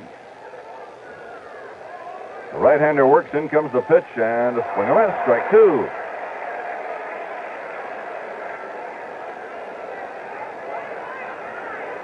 Kansas City didn't score in the first inning at Chicago in their second game. The Royals beat the White Sox 8-6 in the opener. Chicago won the first 2 games of that series, however. The 2-strike pitch on the way. Ball is outside. 1-2.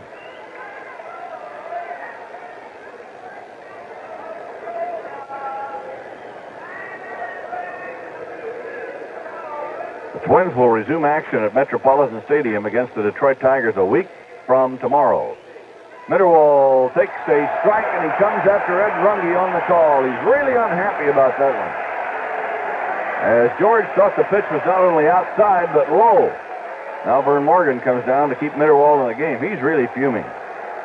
So it's a 1-2-3 inning for the Twins, and halfway through the game, in the middle of inning number 5, the score: Minnesota 1, Seattle nothing. Making a comparison between cleanliness of gas heat, electric heat, and oil heat is raising a false issue. Clean housekeeping has nothing to do with the kind of heating fuel you use. The gas and electric utilities, because their fuels are invisible, would like you to believe that their fuels will help you keep your walls from streaking and your drapes from becoming soiled. Such claims are not based on fact. Better Business Bureaus reject such claims. They clearly state that all fuels are equally clean, and that goes for gas, electricity, and oil heat.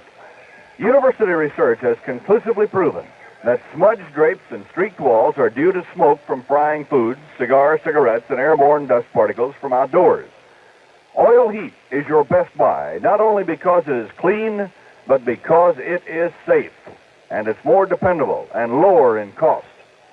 So call a member of the Northwest Heating Oil Council and get all the facts. Well, Herb, how about that Harmon? Half a ball game in less than an hour.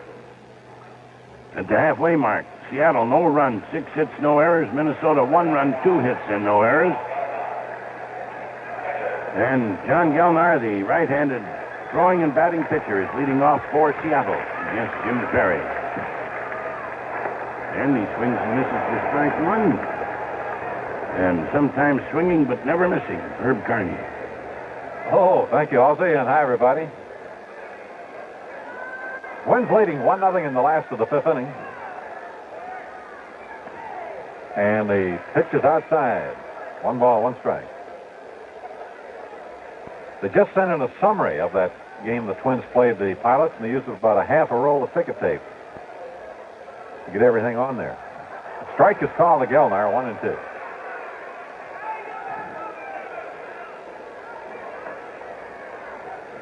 The Twins winning it 11-7. And here's a ground ball to short. Cardenas grabs it, throws on to first for the out. We interrupt the ball game to bring you this report from Reed Collins. And I must break in to say that the extravehicular activity, the Walk Upon the Moon, will now begin at 9 o'clock this evening, Eastern Daylight Time. It has been moved up. It is to begin less than 3 hours from this very moment. That time when Neil Armstrong does plan now to lead the Lem is not going to be in the wee hours of Monday morning, but rather is going to be in the middle hours of this very evening, some 2 hours and 40 minutes from now. And that means that the astronauts may be walking on the surface of the moon at 8 o'clock this evening, Minnesota time. 8 o'clock this evening.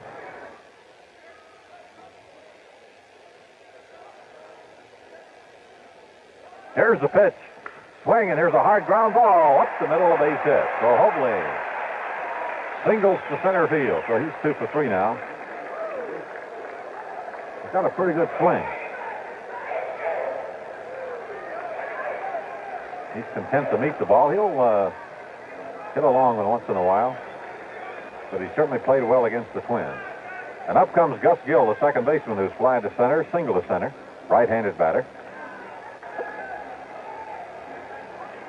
Jim Perry, who pitched the final 2 innings of the suspended game, got credit for the win. Takes the stretch. Here's the right-hander's pitch, and it's pitch out. Nothing going, though. 1 ball, no strikes.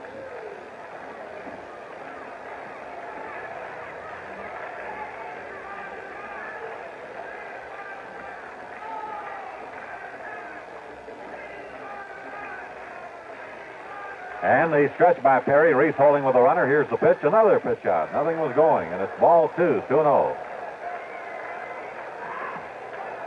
The pilots out hit the Twins in the suspended game, 20 hits to 16, and they're out hitting the Twins 7-2 in this one.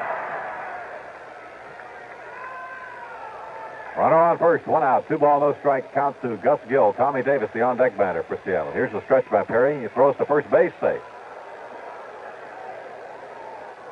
Ron Plaza coaching at first for Seattle. Frank Corsetti at third. Another throw over there, and Hobley dives back in.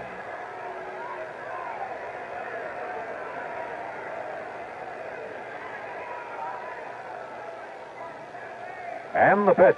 Inside a ball. The count now is 3-0 to Gill. Perry hasn't walked anybody in this game, has given up the 7 hits. All singles. And he has struck out 1.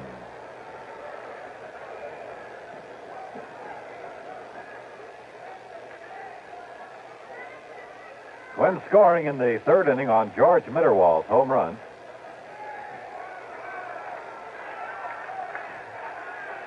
Perry takes the stretch. Here's the pitch. And it's a strike call, 3-1.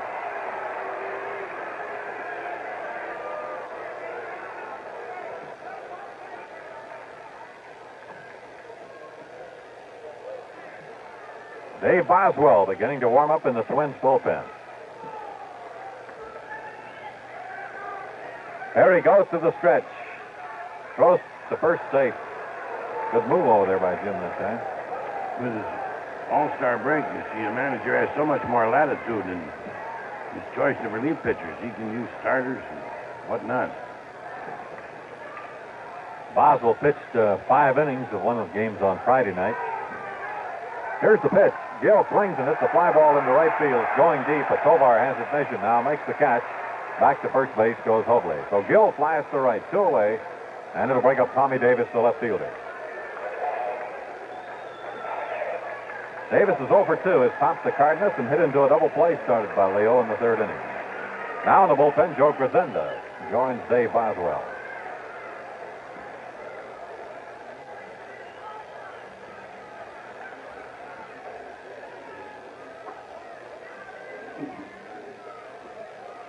Oakland scored a couple of runs in the 8th inning. It's now California 7, the A's 3 in the last of the 8th, the first game of their doubleheader. Aurelio Rodriguez and Jim Spencer have homered for California.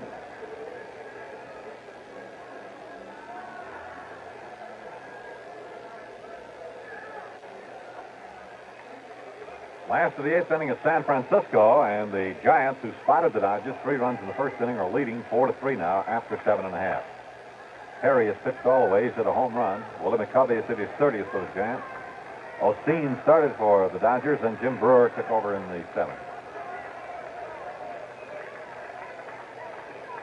Atlanta squashed San Diego 10-0. Jarvis, the 6-hit shutout. Pat Jarvis, Clay Kirby, the loser. Here's an interesting thing, Herb and fans. Billy Martin went up and said something to Reese. And Reese goes in and supposedly transmits a message to Perry, and umpire Runge has signaled to Martin that counts as a visit to the mound.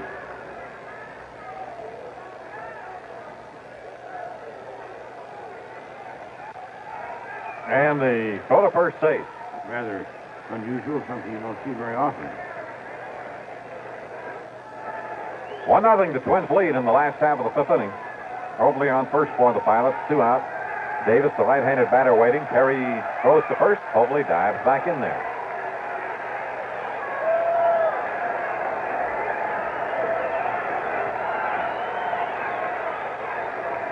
Hey, that Mobley keeps the dry cleaning people in business. Yes, he does.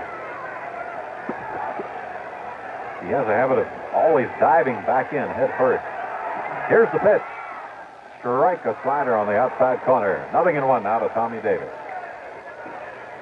The Mets lost to Montreal 3-2 in the first game. Wasilewski beat Gentry. Jones, Bailey, and Wyan homered to account for all the Montreal runs, and they all were scored in the fourth inning. 3 solo home runs. Perry throws to first, and again Hobley gets back. The Mets are leading 2-1 in the last of the eighth of the second game in Montreal. Don Cardwell against Mike Wagner. Houston and Cincinnati rained out, and the Cardinals and the Pirates were rained out in Pittsburgh. Pitch is outside to Davis. 1 ball, 1 strike.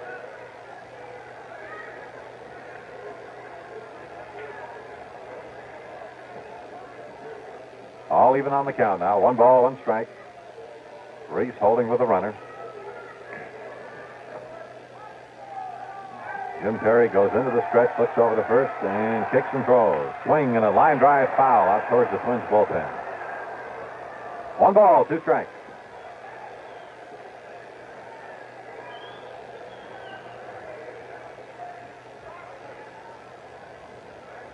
Perry now with a record of 10 wins and 4 losses.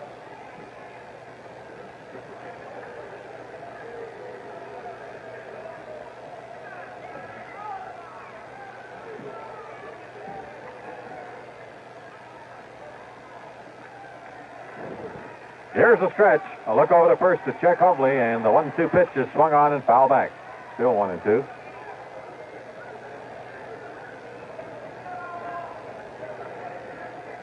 Jim Perry's biggest season from the standpoint of the most wins was with the Indians. Back in 1960, he won 18, and his top mark with the Twins has been 12 wins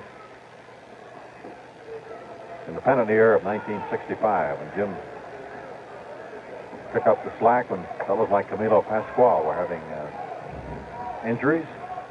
There's the stretch now, and the pitch on the way, and it's swung on a ground ball to third. Harmon Killebrew grabs it. He's going to first base with it, and Davis is out to retire the side. For Seattle, no runs, 1 hit, and they leave 1 on. At the end of 5, Minnesota 1, Seattle nothing. I've had beer singing tenor.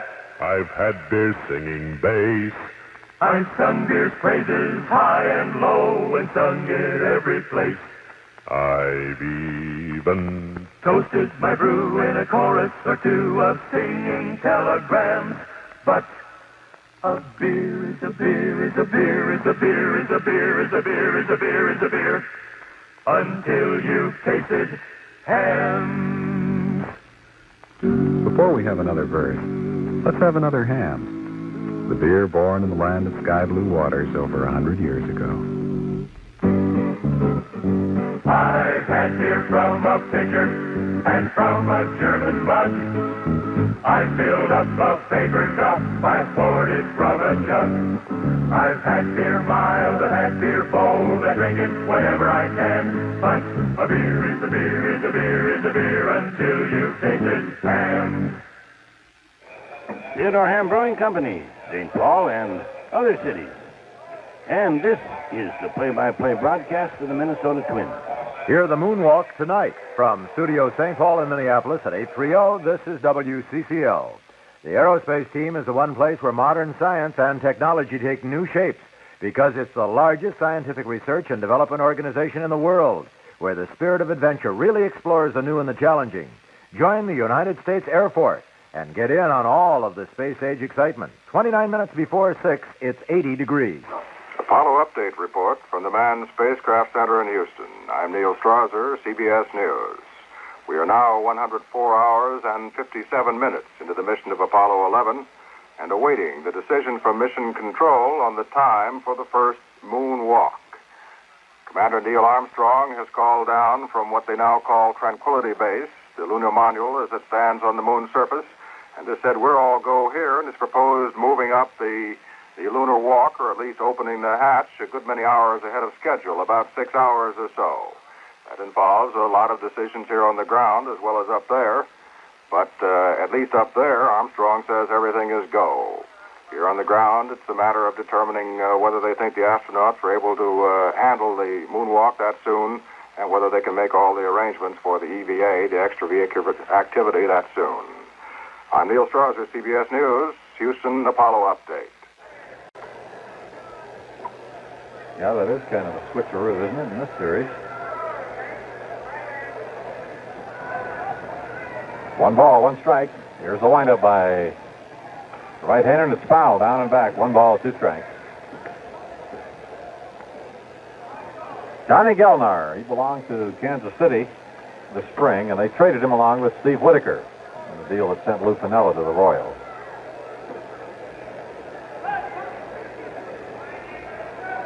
I think that's a good trade for both clubs.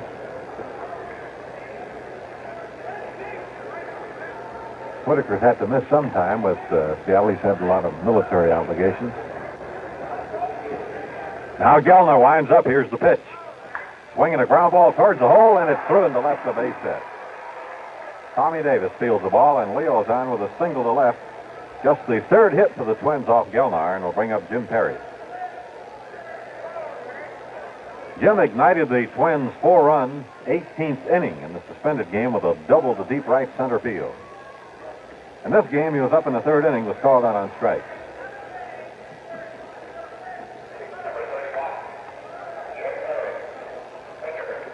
Be something if Jim's brother Gaylord beats the Dodgers today, and Jim would get credit for the 2 wins in this one. Often they have pitched, haven't they?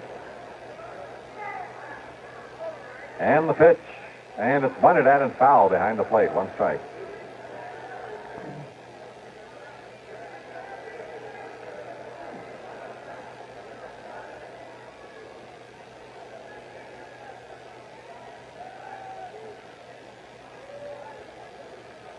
Both Gelnar and Perry have had fine control. Gelnar has struck out 4. He hasn't walked the batter. Throw to first base, and Leo skips back.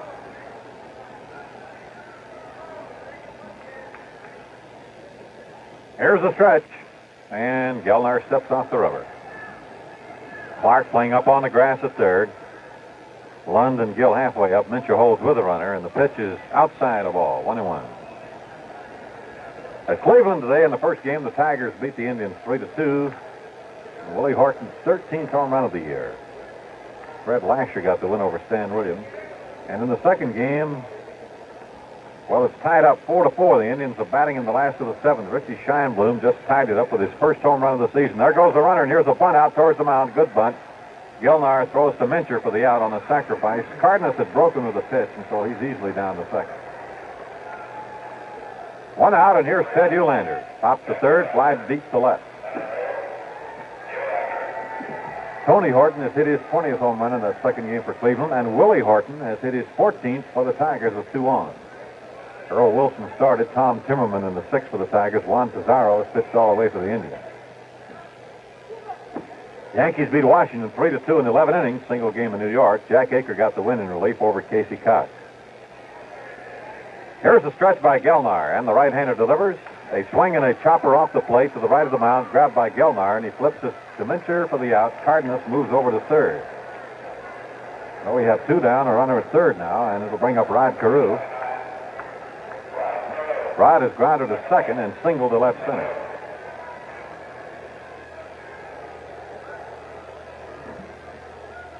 Kansas City beats the White Sox 8-6 with 3 runs in the 8th inning of the first game. Hawk Taylor and Bob Oliver homered.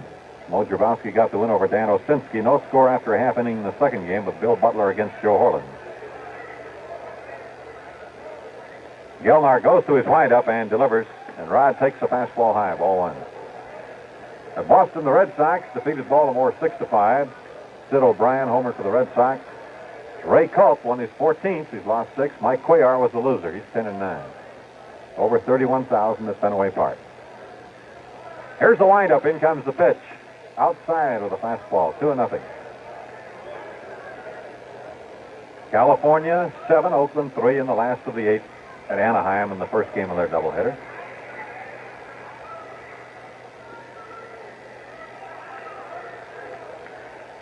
Right here, it's the Twins 1, the Pilots nothing. We're in the top of the 6th inning. With Cardenas on third and 2 out. McNerney wants to have a chat with Gelnar. The Twins won the suspended game, 18 innings, 11-7.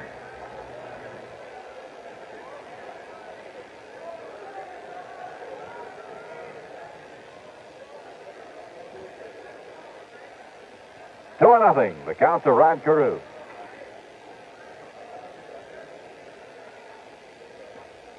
And the pitch on the way. Swung on a bounding ball down the first base line near the bag. Mincher picks the ball up and steps on first for the unassisted putout. No runs, 1 hit, no errors, and 1 left. First man the Twins have left on. At the end of 5.5 innings of play now, it's the Twins 1, Seattle nothing. Well, Mrs. Kay Johnson of St. Paul sent in today's winning TCF Thrifty. She'll get a pair of Twins tickets for this definition. Thrift is the provider of privileges. Well, Twin City Federal couldn't agree more. That's why they designed the Genuine Passbook, the savings plan that gives you more privileges than any other. You can add money to your account anytime, withdraw anytime, and earn a generous 5% a year compounded quarterly. Now, not all savings institutions provide privileges like that. They might offer the 90-day notice account that ties up your money 90 days, or the savings certificate. It requires a large minimum investment and has withdrawal restrictions.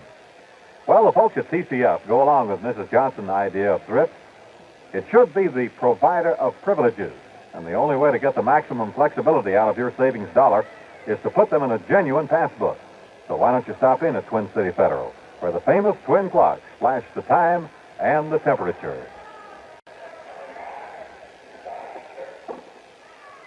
Well, here's a query that I don't think can be answered. It's a Cuban from Kurt Shostrand at East Grand Forks. Mincher's the batter. Tell you in a minute. Don is single to center, fly to left, and he hits a bounding ball to the right side. Carew moving over to his left, comes up with it, throws to Reese, 1 away. He wonders, he says, you hear about fellows that have hit home runs their first time at bat, but how many have hit home runs their last time at bat? Well, the only people who could tell you that would be the gentlemen themselves. I remember Ted Williams did, Halsey. Yes, and I don't know about Ruth or Johnny Mize. I think Mize did, too. Wayne Comer, the batter. He looks at a strike on the outside corner. Wayne is the center fielder. He's a right-handed batter. Has struck out and fouled out to Mitterwald. Yeah, you're right, Herb. Williams did. Here's the pitch from Perry, and it's cut on and foul back. 0-2.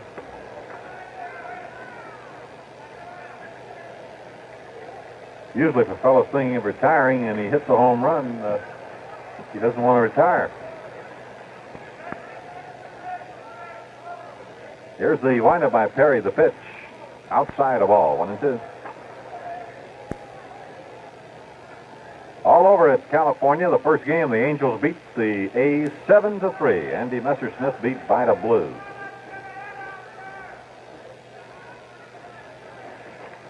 Here's a ground ball to third and knocked down by Killebrew. Harmon picks the ball up, fires to first. He's out on a close play. 2 gone. As Killebrew recovered in time to get Comer by about a half step. 2 down here in the last of the 6th inning and brings up Jerry McNerney. He's hit into a forced out single. And the ball took a bad hop by Killebrew in the 4th inning.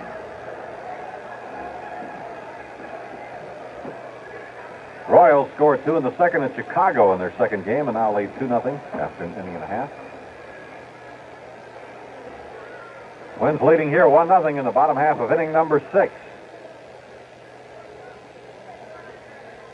Perry delivers. Strike call to McNerney, 0-1.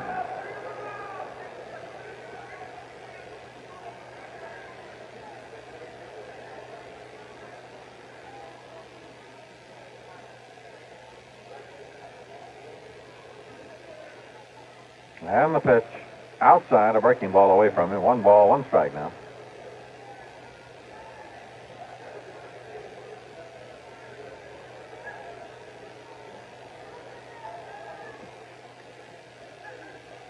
Jim Perry okays the sign from Mitterwald. The Twins shading McNerney just to the left, and the pitch is cut on and missed. 0-2. Or take it 1 ball, 2 strikes. 1-2. The Cubs beat the Phillies 1-0 in the first game. Shutout for Ferguson Jenkins. He's 13-7. He beat Grant Jackson. And the Cubs lead 6-1 after 8.5 of the second game behind Dick Selma. Santos hit his 20th homer. Here's the windup by Jim. The 1-2 delivery is outside. A breaking ball down and away from McNerney. 2 balls, 2 strikes. So it looks like the Cubs will gain at least 1 game since the Mets have lost their first game. The Mets are leading the second game by a run, 2-1 at Montreal in the last of the 8. They've had 2 pitching changes in there. Cardwell started for the Mets, and McGraw and Kuntz both have been called in the 8th inning. Wegener's pitched all the way for the Expos. And here's the pitch to McNerney. Swing and a miss. He got him with a breaking ball. So Perry gets his second strikeout, and down go the Pilots 1-2-3. 6 innings now. It's Minnesota 1, Seattle 0. Say, have you entered the home run for the money contest yet? Good. You say only once, though? Well, now, wait a minute. Come on and give yourself a real chance to win $100. You know, you can enter Old Goldfielder's home run for the money contest as often as you like every week. Because remember, each week new names are drawn. A fresh start for everybody. And then every time a Twins player hits a home run, a different fan wins $100. It's easy to enter, nothing to buy. You just send your name and address, along with 2 bottom flaps from packs of any size Old Goldfielders. Or the words Old Goldfielders printed in block letters on 2 pieces of 3x5 paper. Mail them into Home Run, Metropolitan Stadium, Bloomington. That's a zip code 55420. Anybody 21 or over can play. It's void where prohibited. And say, have you tried Old Goldfielder 100 yet? You know, it's the first 100-millimeter cigarette with all 3 important extras. Extra good taste, extra long length, and the extra value of Gift Star coupons. No wonder they call Old Goldfielder 100 the better 100.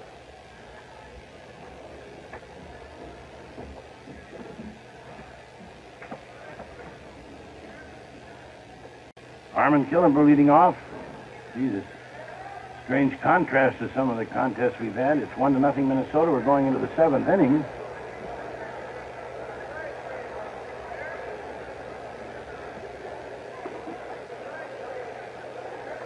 And Herb Teresa Preston of 2409 Grand Avenue in Minneapolis wonders if we could cram other game scores in between innings. Well, I think that's a little hard. She prefers it that way to during the play-by-play, but gee, I don't know, Teresa. It's tough. I know that some people like things different ways.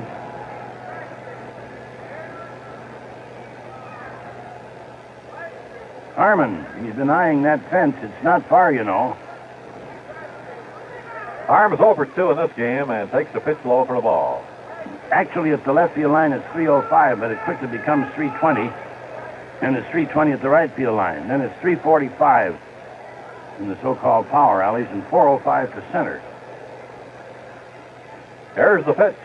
A swing, and there it goes. A line drive to left, but Davis is back there. He leaps, and he makes the catch. Almost fixed it up, Harmon.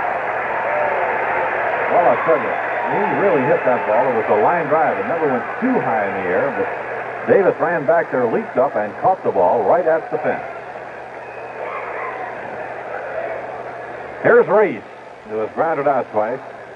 Once the Minchers made a good play on him in the second, and then in the 4th inning, he grounded out the second. Johnny Gilnar winds up. Here's the pitch. Strike called on the outside corner. Johnny Gilnar is 26 years old. About 6'2", 190. An Oklahoman. Delivers. Swing, and there's a high pop-up back in the short right field. Coming on is Steve Hobley, the right fielder, calling for it, and he makes the catch. 2 down.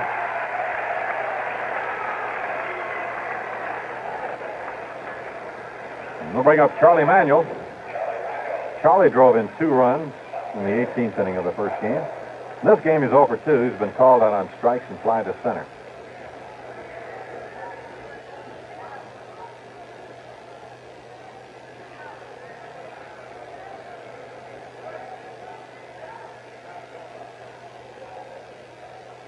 Two gone, nobody on. Twins 1, Seattle nothing. First half of the 7th inning.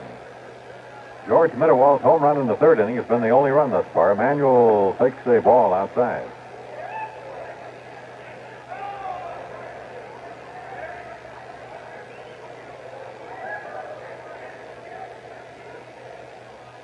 Johnny Gelnar, one time belonged to Pittsburgh. He was in a few games with the Pirates.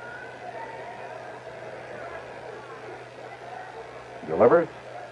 Outside, ball 2, 2-0. Gelnar was the losing pitcher in the suspended game. So he's held the Twins to only 3 hits in 6 2/3 innings here. No walks, has struck out 4. Here's the windup. The right-hander kicks and throws. And it's low a ball. 3-0. If Charlie Manuel gets on there, the batter will be Tovak.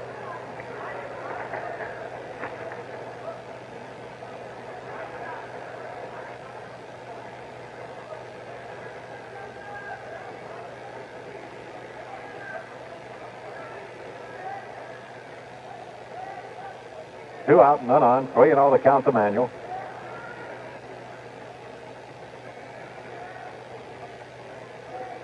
And the pitch. Swing, and there's a pop-up behind second. Coming on is the center fielder. Going out is Lund, and let's see. Lund, the shortstop, caught the ball. They almost ran together there. So Charlie Manuel on a 3-0 pitch has popped up to short. 3 up and 3 down. And now we go to the last half of the 7th inning. And the score is the Twins 1 and Seattle nothing.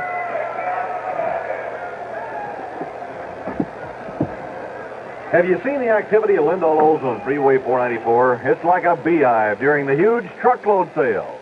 Now, if you haven't heard about it, let me tell you. Wally McCarthy, the president of Lindall, has made a special purchase of brand new 69 Oldsmobiles. Now, they've been arriving daily for the past few weeks, and frankly, they're loaded with cars. The prices have been smashed to the lowest of the year to move them out. Who saves? You do, right now, because these cars must be moved. They've got so many cars, they're even parking them out on the boulevard. Now, if used car is what you want, Lindall can take care of you on that count also. Many of the cars have been traded in during the truckload sale, and these cars have been reduced also to help clear out the used car areas. You'll find cars, and more cars at Lindall, both new and used. So save now during the lowest price action of the year at Lindall. In addition to new and used cars, see the special purchase of factory engineering cars direct from Lansing. So take it from me, Merle Harmon, you'll make the best deal of the year now at Lindall on the freeway where the action is.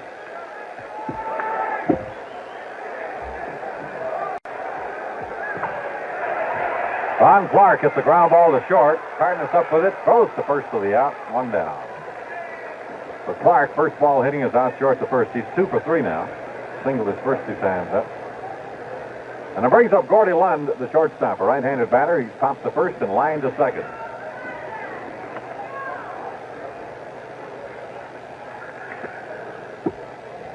Manager Joe Schultz has 2 right-handers, Bobby Locker and Jim Bouton in the bullpen. I'm going to get a pinch hitter. Steve Whitaker is going to bat for Lund. Lynn Gelnar, the pitcher's due up next, so they may bat for him also. Left-handed batting, Steve Whitaker, batting for Gordy Lund. It's the last half of the 7th. The Twins are leading 1-0. 1 out and nobody on for the Pilots.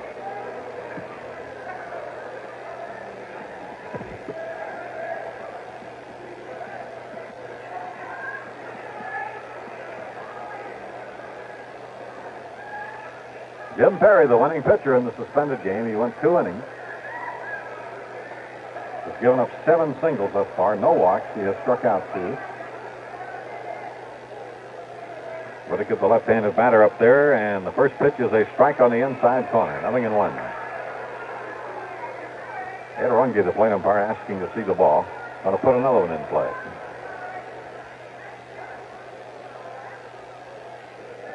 See if Jim wants that one. So many times he throws back the first one.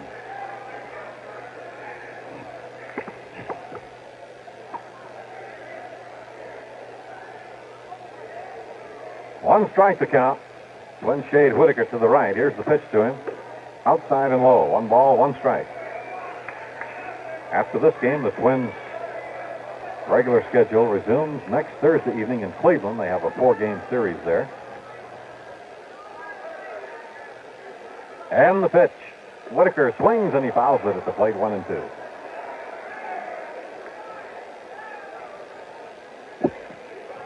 The next homestand for the Twins, remember, will start Tuesday after next, July 29th, and they'll start that one off with a bang, a doubleheader, a twilighter at the Met with the world champion Detroit Tigers.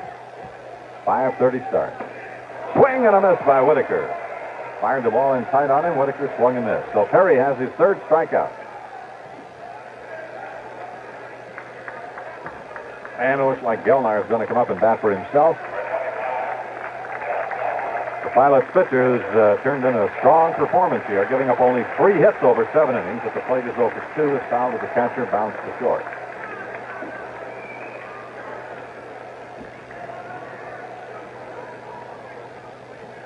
A windup by Jim Perry. Here's the pitch. Strike called on the outside corner. Montreal scored in the 8th inning, and they tied up the Mets 2-2 at the end of 8. Montreal won the first game 3-2. Here's the windup by Perry. The pitch. Gelnar swings and hits a high fly ball out in front of the plate. Reese running up from first base. Rich makes the catch and the side is out. So Perry has retired the last 8 batters. And at the end of 7 now, it's the Twins 1 and Seattle nothing. Make up your mind to have money. Make up your mind today. Hey, hey, make up your mind to have money and talk about your day. Away at Twin City, Twin City, Twin City Federal. Make up your mind to grow richer, richer in a happy way. Hey, hey, make up your mind to have money and talk about your day. Away at Twin City, Twin City, Twin City Federal. When Twin City Federal raised its rate on genuine passbook saving to 5% per year, some savings institutions didn't. They're still paying as low as 3% and no higher than 4 3/4. If you'd like to earn 5%, come to Twin City Federal, and you will. Make up your mind to go after all the things you want today. Hey, hey, make up your mind to have money and talk about your day. Away at Twin City, Twin City, Twin City Federal.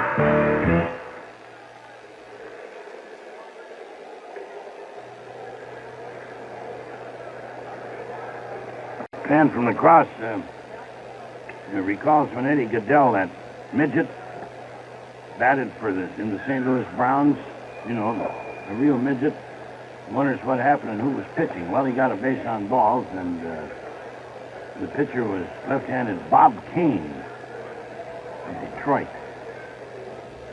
Of course, that was straightway declared unconstitutional, but at the time, Bill Veeck, the showman who owned the Browns, he flashed the signed contract.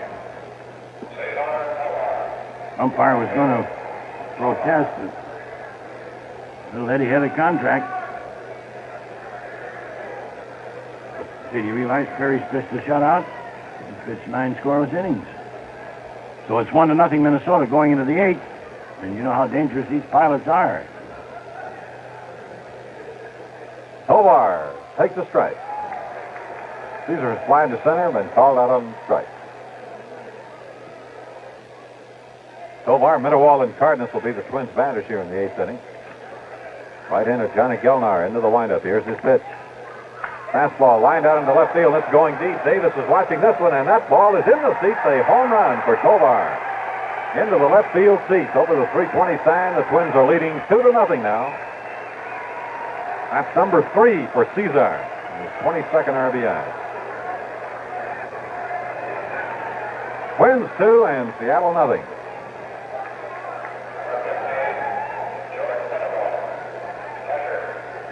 And here's George Mitterwald, who socked his 4th home run in the 3rd inning.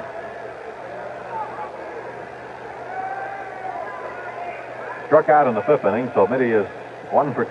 2-0 now, the Twins leading. Top of the 8th inning. Gilnar into the windup. Here's the pitch. Swing and a foul back. 1 strike.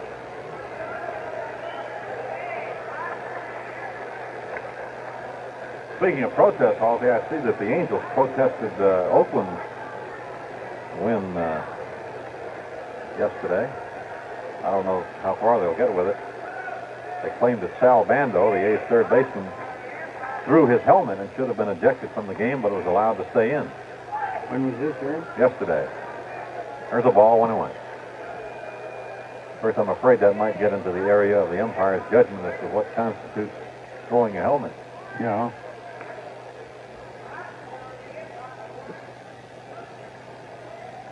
Here's a line drive, and it's into right center field, a base hit. So Mitterwald is on with his second hit.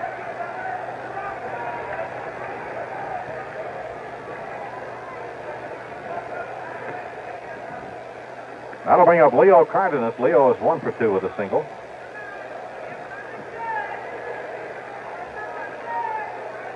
Joe Schultz coming out, the pilot skipper. They've had Boughton and Locker warming up in the bullpen. So let's see what gives here if they want to take Gilnar out. Remember, he was the losing pitcher in the suspended game. And they are going to call in Jim Boughton. He started last night.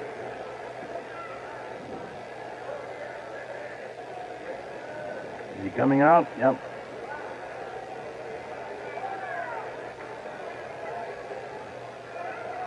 Like Boughton, doesn't it, Herb? It's the Bulldog, all right. Bouton. Twins fan in Burke, South Dakota, Carl Amott, has written Cal Griffith urging him to put pressure on to change the save rule as it now governs pitching.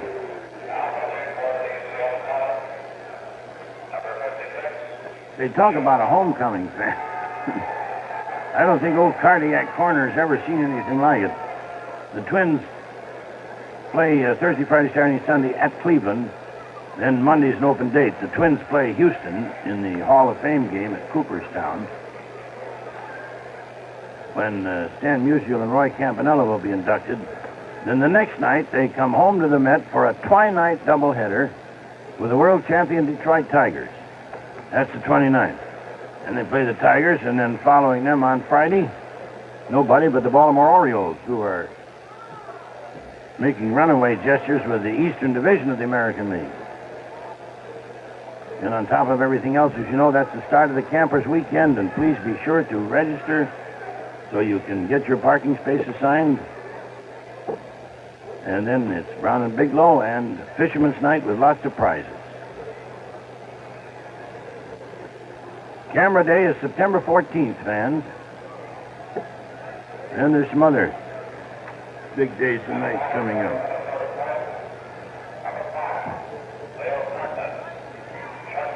This is a play-by-play broadcast of the Minnesota Twins. From Studios St. Paul and Minneapolis at 830 WCCO. Big league values, big league quality. You get both when you shop at your V-Store.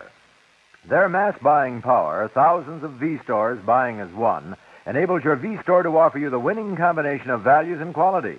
Your V-Store is featuring extra values and quality. Your V-Store is featuring extra values and fine quality gay toddler infants wear. Choose from a large assortment of garments and gift items. Shop at your V-Store tomorrow. The home run in this past inning by Cesar Tovar wins $100, an old Gold Filters home run for the money contest for Janet L. Seidel, 2040 Montreal Avenue in St. Paul. Apollo Update Report from the Manned Spacecraft Center in Houston. I'm Neil Strasser, CBS News. We are now 105 hours, 27 minutes into the mission of Apollo 11. And here at the Manned Spacecraft Center, signs mount that Neil Armstrong may become the first man to step on the moon several hours ahead of schedule. Within the hour, Armstrong told Mission Control he proposed opening the lunar module hatch at 9 p.m. Eastern Daylight Time. That would be about 5 hours ahead of schedule. The last direct word from Mission Control was that there were still a few moments to make the decision, since preparations for EVA, the moonwalk, take about an hour. But the astronaut's physician, Dr. Charles Berry, has reported the crew in good shape and has said he would be happy with an early walk. And another member of the flight team, which has now gone off shift, has indicated the planning is for the moved-up walk. And from the moon, Armstrong says we are go. The commander is seeing no need for the rest period originally built into the schedule. I'm Neil Strasser, CBS News, Houston, Apollo Update. Jim's brother Gaylord and the Giants beat the Dodgers 7-3. Gaylord winning his 12th. He's lost 7. Osteen, the loser, 12-8. Perry hit a home run in that game, along with McCovey, who hit his 30th. And Perry whacked the foul down and back, 1 strike.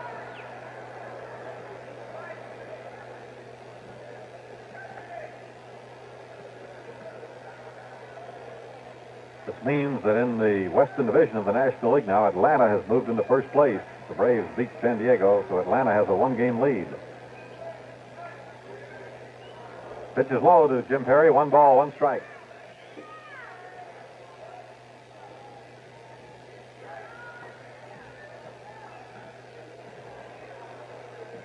Atlanta leading the Dodgers by 1 game. The Giants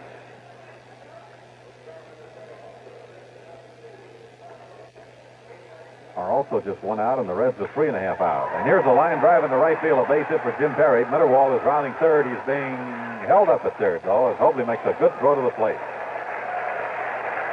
Perry lining a single to right, so Jim's been getting his hits here. He's going to double in the first game, or in the suspended game. Runners at first and third now with 1 away, and the batter will be Ted Uhlaender. Ted has popped to third, fly to left, and bounce out to the pitcher.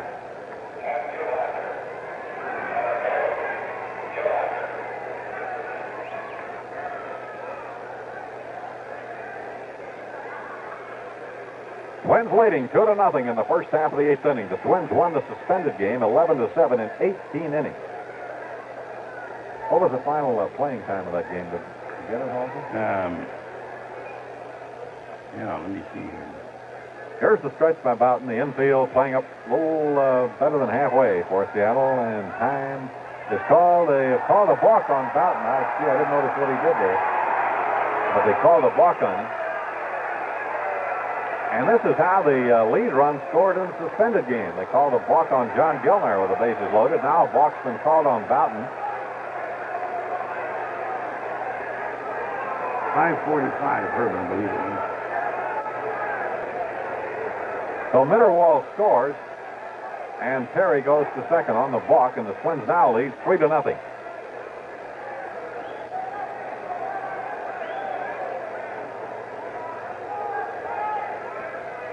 Perry on second. 1 man is out. Here's the stretch by Boughton. And the pitch in the dirt, bouncing away from McNerney. Can't find the ball for an instant, but recovers it, and Perry stays at second. 5 hours and 45 minutes of playing time in that first game.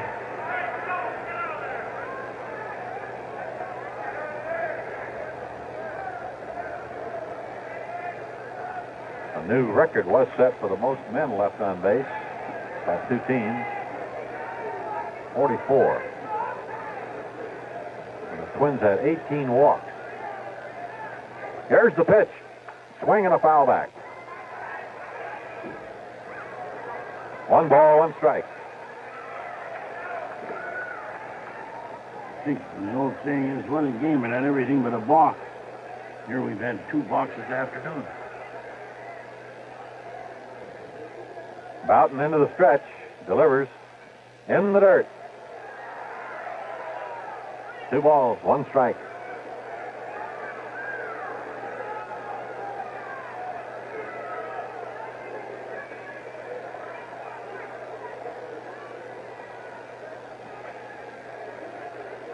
Boy, that McNerney, he's really gotten working out. He's caught all of the 18-inning game and all of this one. Now they've got a knuckleball pitcher in there. Here's the stretch and the pitch on the way to him, and it's the strike call to Ted, 2-2. Rod Carew's on deck.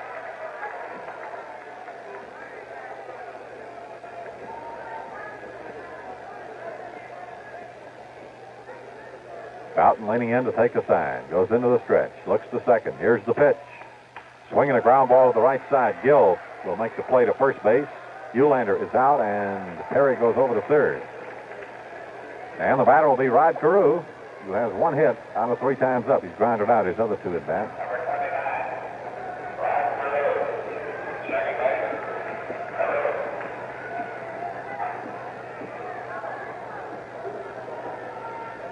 Both runs this inning charged to the outgoing pitcher, John Gilnar. And the pitch, Carew swings and misses, 1 strike. Gilnar gave up 5 hits rather, 5 hits in 7 innings, and 4 strikeouts. Nothing in 1 out of Rod Carew. Jim Perry with his jacket on at third base. 2 down. Boughton into the windup, delivers, and a bunt down the third baseline, charged by Clark. The throw to first base is not in time. Ball not held by Mincher, and Perry gets the late side home, and he scores anyway, though, if Mincher can't get to the ball in time. His throw is much too late, and the Twins lead 4-0. They're going to charge Ron Clark with an error. Ron made a good play on the ball coming in to field it. But his throw, made from an off-balance position, was more or less into the runner. And Mincher, trying to reach across, only could stop the ball. With the ball bunting down to the third baseman, Perry didn't try to score right away, but he gets in to make it 4-0.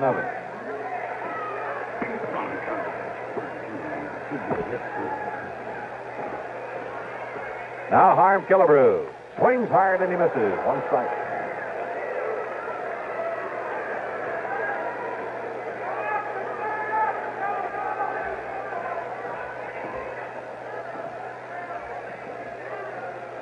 Something seems to be the matter with Rod Carew down there. He hurt that ankle again. Vern Morgan and Billy Martin. Here comes Quillisi.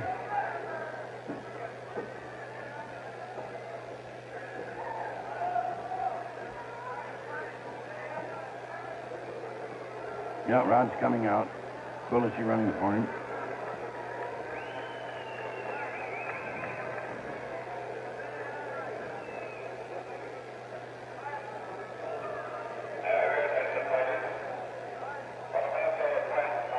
Normally, you might expect Rod to get a hit on that bunt.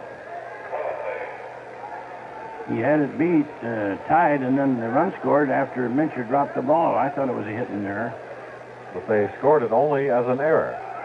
The ball gets away from McNerney, and Quillisi is going down to second. The throw goes into right center field. Hopefully the right fielder coming in to field the ball, and Quillisi moves on to third.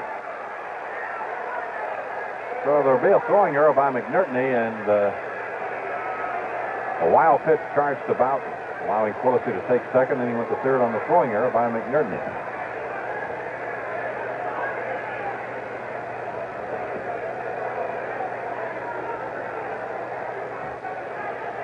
Jerry's having trouble with that knuckle ball.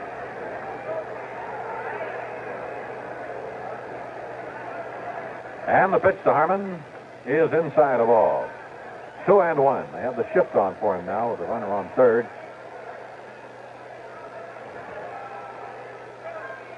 Four 4-0, the Twins lead. Boughton delivers a swing and a miss.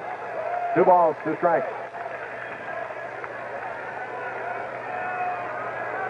First half of the 8th inning here at 6 Stadium. And Boughton takes his windup, kicks and throws. From the knucklers way inside a ball. 3-2 now.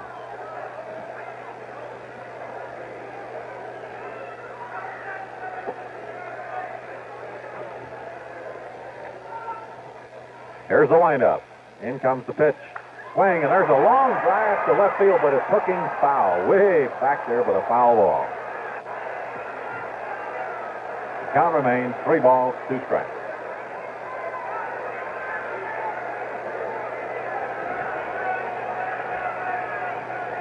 Cleveland batting in the last of the 9th in the second game with the Tigers, tied up 4-4. Detroit won the first game 3-2. Full count here to Harmon. Here's the windup. Boughton's pitch, and Harm fouls it back again. Nothing changed in the count. It's still 3-2.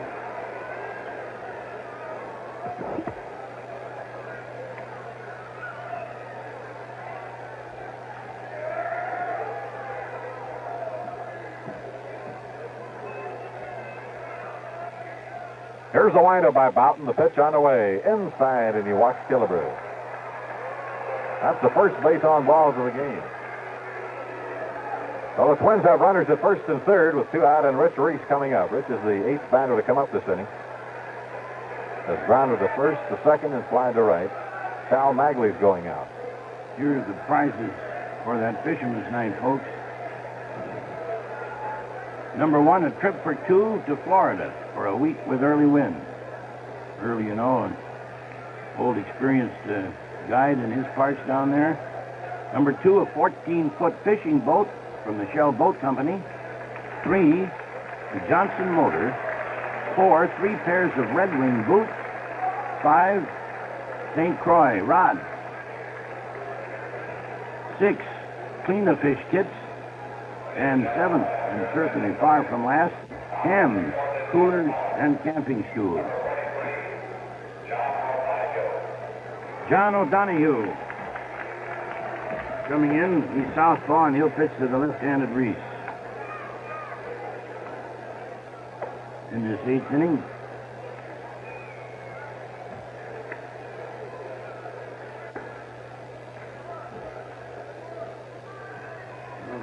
Ferret out the pitching record here. Here we are. John was in briefly last night. It's his 29th game. He's 1-1. In 32 and 2/3 innings, 29 hits, 16 walks,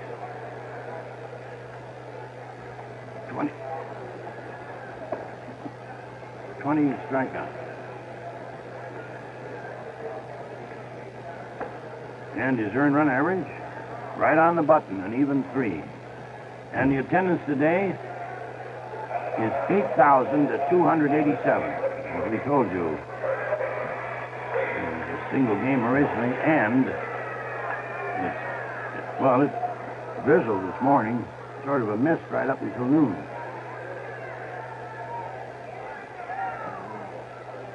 And of course the moon, yes.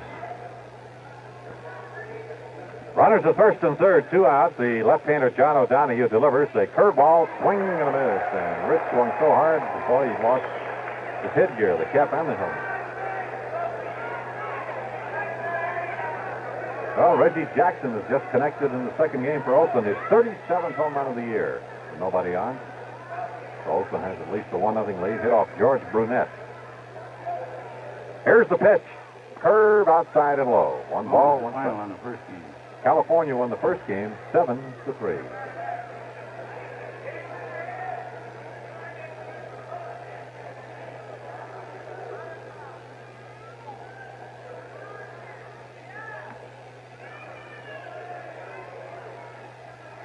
And here's a high fly ball into right field. Back goes Hobley. He is at the barrier, reaches up and makes the catch right at the barrier in front of the right field seat. So the Twins come up with 3 runs, 3 hits. There were 2 Seattle errors and 2 left on. And the score at the end of 7.5 is the Twins 4 and the Pilots 0. Well, as the American League and the great game of baseball grows, our Minnesota Twins find new clubs on the schedule, new ballparks to play in. But when it comes to health care protection that does more, there's one ballpark that upper Midwesterners have played in for 36 years, Minnesota Blue Cross. And Minnesota Blue Cross Protection is a mighty good ballpark to play in if you like peace of mind. Why? Well, for one reason, the Minnesota Blue Cross identification card admits you to most any hospital in the country or even the world. All the paperwork is handled by Minnesota Blue Cross and the hospital. All you have to do is present your Minnesota Blue Cross card and get well. What's more, during its 36 years of health care experience, Minnesota Blue Cross has held one objective above all others. That is to maintain the lowest possible operating costs and the highest rate of benefits return. That's why Minnesota Blue Cross was able to return benefits averaging 91 cents on every subscriber dollar paid in. Proves once again that when you add up the score, Blue Cross does more.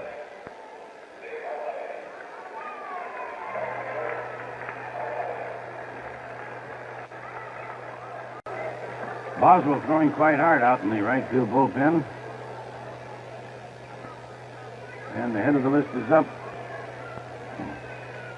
Pesky, Steve Hobley.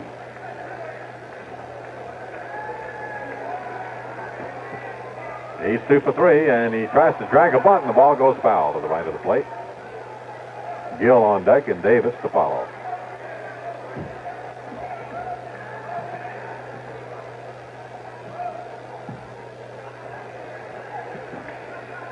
Pilots' uniforms are white, and they have red and blue braid trims on the caps and around the bottom of the short sleeves. Blue numbers on the right breast, blue on the back. There's a very high pop-up down first base away. It's foul. Reese across the line, makes the catch, and there's one away. Gus Gill coming up. The second baseman singled in the third inning. He's 1 for 3.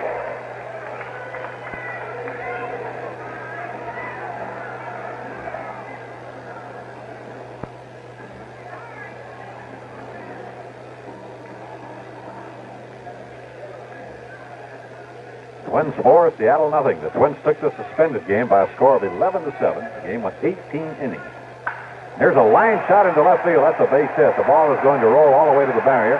Being played off the barrier by Charlie Manuel. Davis is turning, going on to second with a 2-base hit. So the Pilots get their 8th hit, and that's the first extra base hit for Hanno Squinteri. A double for Tommy Davis. I beg your pardon, Gus Gill. Missing one ahead here. Gus Gill with a double, and Tommy Davis now will come up. So Gill is 2 for 4 with a single and a double, and Davis, the batter, is 0 for 3. Has popped up, hit into a double. We interrupt our Twins ball game for the special report from Neil Strasser at the Space Center in Houston. It seems to be much beyond the category of rumor at this point that they will walk very much earlier than originally planned. And let me back up a little bit, Morton, and explain what may have been a rather confusing succession of developments here. A little over 45 minutes ago now, Commander Neil Armstrong called down from what they're now calling Tranquility Base. That's the lunar module. Eagle is a restaurant on the moon. And he said that they propose walking about, opening the hatch at least, about 9 p.m. Eastern Daylight Time. And from all indications, all the ground conversation that's gone on since then, from what Dr. Charles Barry said that you've heard, that he feels they may be doing exactly the right thing, it does appear that that moonwalk will come much earlier, about 5 hours earlier than scheduled, with the hatch opening at 9 p.m. Eastern Daylight Time, about an hour and 45 minutes from now.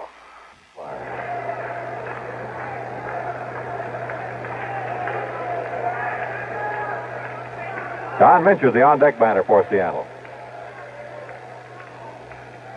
Harry leans in to take the sign. The infield's playing up 2 or 3 steps. Might want to get a play on very Gill good if we news, can. Neil, Here's the for, pitch out. this is Morton Dean along with John Lawrence. And it's 1 ball, 2 strikes.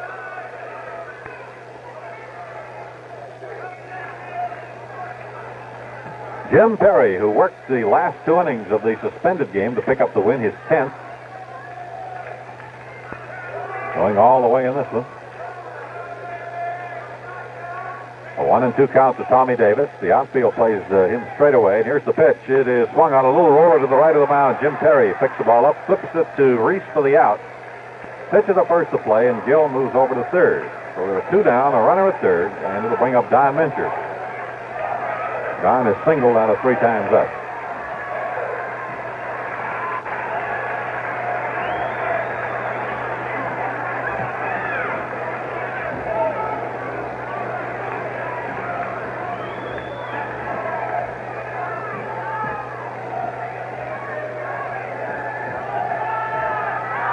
Perry's taking his sign with George Mitterwald. And the pitch is swung on and hit high in the air to right center field, not very deep. Eulander has a long run, and he makes the catch on the run. A good running grab by Ted Eulander. He was playing fairly deep out there for Mincher. Made a fine running catch of that ball. No runs, 1 hit, and 1 man is left on. So the score now at the end of 8 complete innings, Minnesota 4, Seattle nothing. Out where the prairie stretches to meet the setting sun, I've tried every beer you can think of when the working day is done. I've sampled the brew from here to St. Louis and down to the Rio Grande. But a beer is a beer is a beer is a beer until you've tasted ham. I've had beer in the Rockies, I've had beer in the plains, I've had beer when it's dry as dust, I've had beer when it rains. I've tipped a pail on every trail, I've tasted all the brands, but a beer is a beer is a beer is a beer until you've tasted ham. That's Ham's, friend, the beer born in the land of sky blue waters over 100 years ago. I've had beer mild, I've had beer bold, I drink it whenever I can, but a beer is a beer is a beer is a beer until you've tasted ham.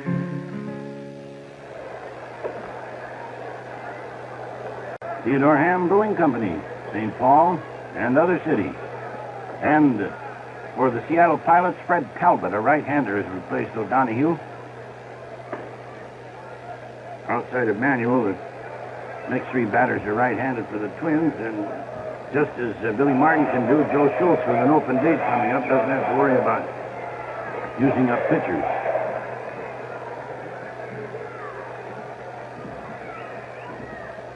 Talbot is 5-3.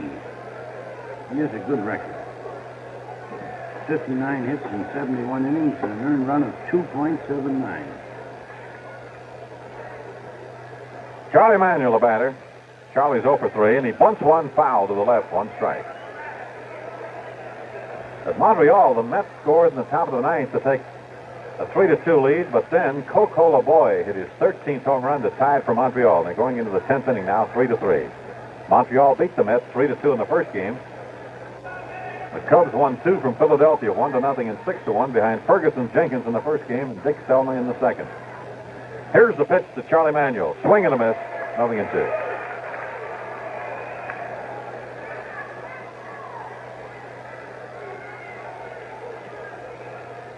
Twins have 4 runs, 6 hits, no errors. The Pilots, no runs, 8 hits and 2 errors.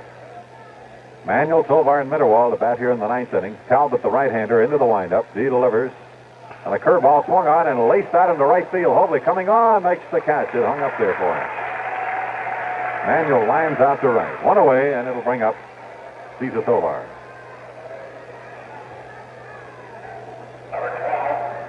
Pettis landed his 3rd home run of the season in the left field seats in the 8th inning. He's 1 for 3.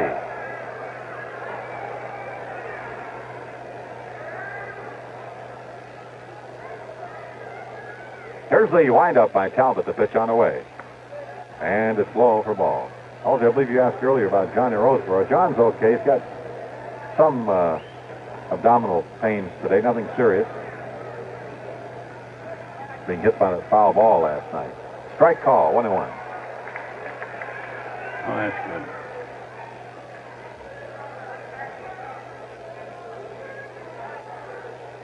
One out, nobody on. Here's Talbot delivering, and a changeup swung on, and it's popped up back at first base. It could be hard to reach. Mincher chasing the ball, and he makes a catch over his shoulder right at the line. Nice catch by Mincher to retire Tovar. 2 down in the 9th to bring up George Mitterwald. Mitty hit his 4th home run in the 3rd inning. Singled in the 8th. He's 2 for 3.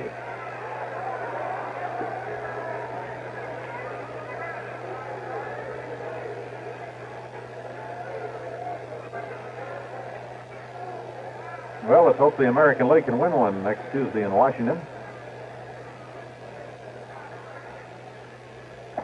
Curve outside, ball 1.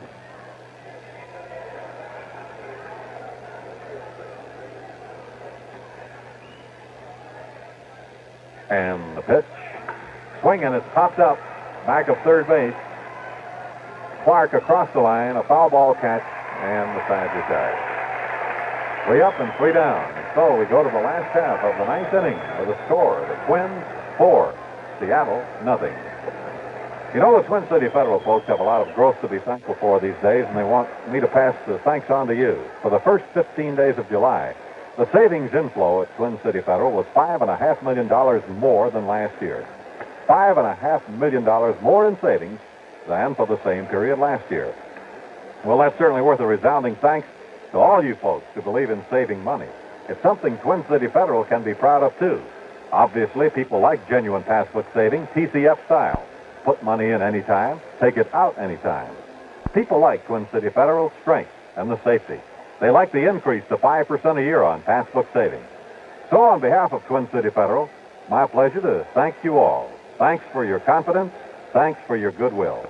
And thanks for choosing to do your saving with safe, sound Twin City Federal, where the famous twin clocks flash the time and the temperature.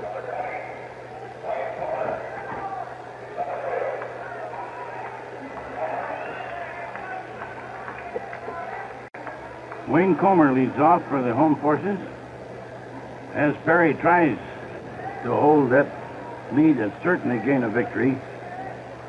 If he can, the score is 4-2-0, favor of Minnesota. Twins scheduled to arrive home 3:50 to 4 hours after the completion of this game.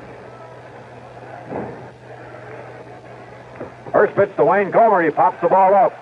Right side of the infield. And it is caught by Frank Quillisi.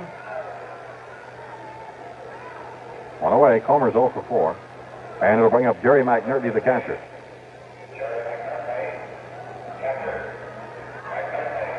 Jerry is 1 for 3, a single.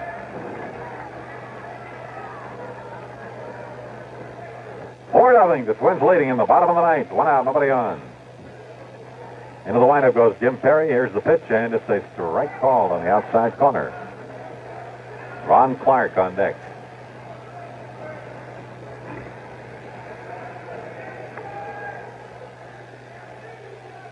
Here's the windup by Jim. In comes his pitch, and it's high and wide, a ball. 1-1.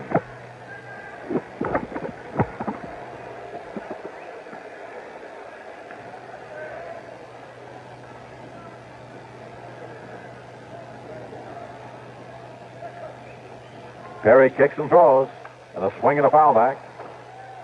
1-2 now.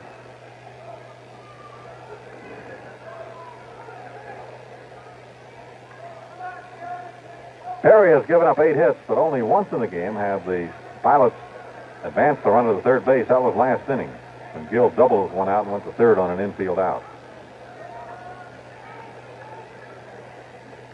7 singles and a double given up by Perry, who has not walked a batter. He has 3 strikeouts. And the pitch on the way. Outside. 2 balls, 2 strikes.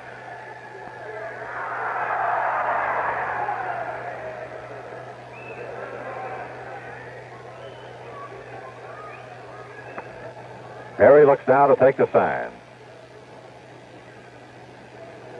Here's the windup. In comes the pitch. Outside of ball. 3-2 now. Jim hasn't had to work too hard. He's had good control, and the Pilots haven't been waiting on him very long. 3-2 now to McNerney. 1 out, nobody on. Here's the windup by Jim. His payoff pitch to McNerney is swung on a fly ball into left field. Coming in for it is Charlie Manuel. He makes the catch, and there are 2 down in the ninth. Bringing up Ron Clark, who has 2 singles out of 3 times up.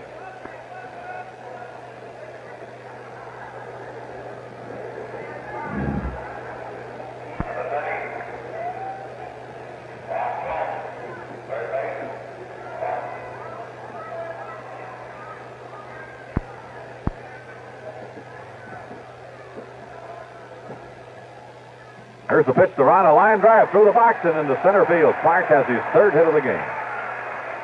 A line shot through the box. And that is hit number 9 for Seattle, and it'll bring up Ray Oyler was scheduled to bat, but Merritt Renew is going to bat for him. Left-handed batting, Merritt Renew batting for Oyler. Clark is shortened up on the bat handle, I've noticed. He isn't swinging quite as hard as he used to in his Twin days.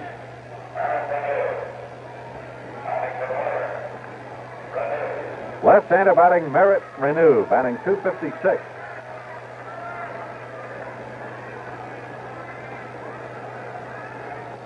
"13 hits on the year, out of 52 times up.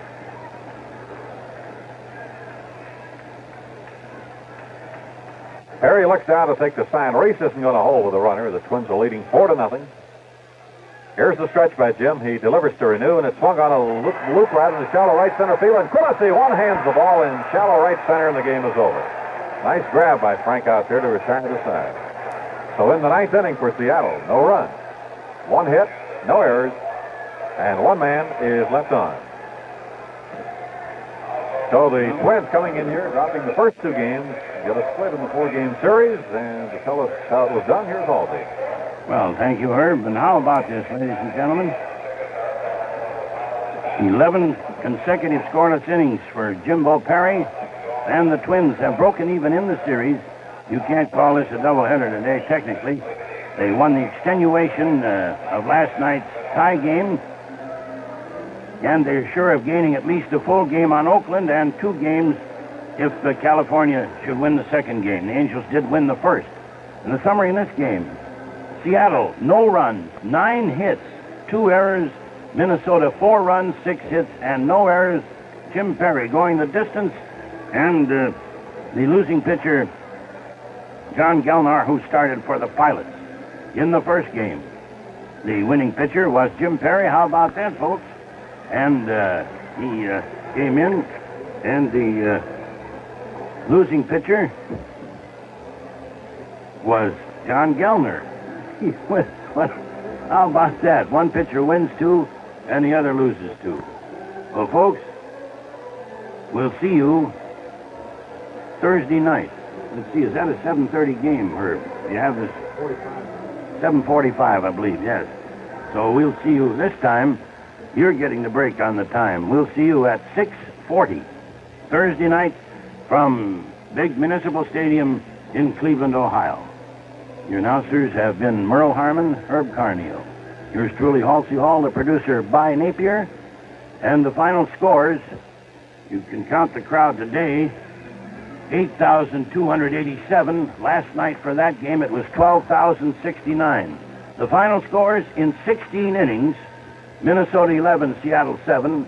And then in the regulation, 9 innings, Minnesota 4, Seattle nothing.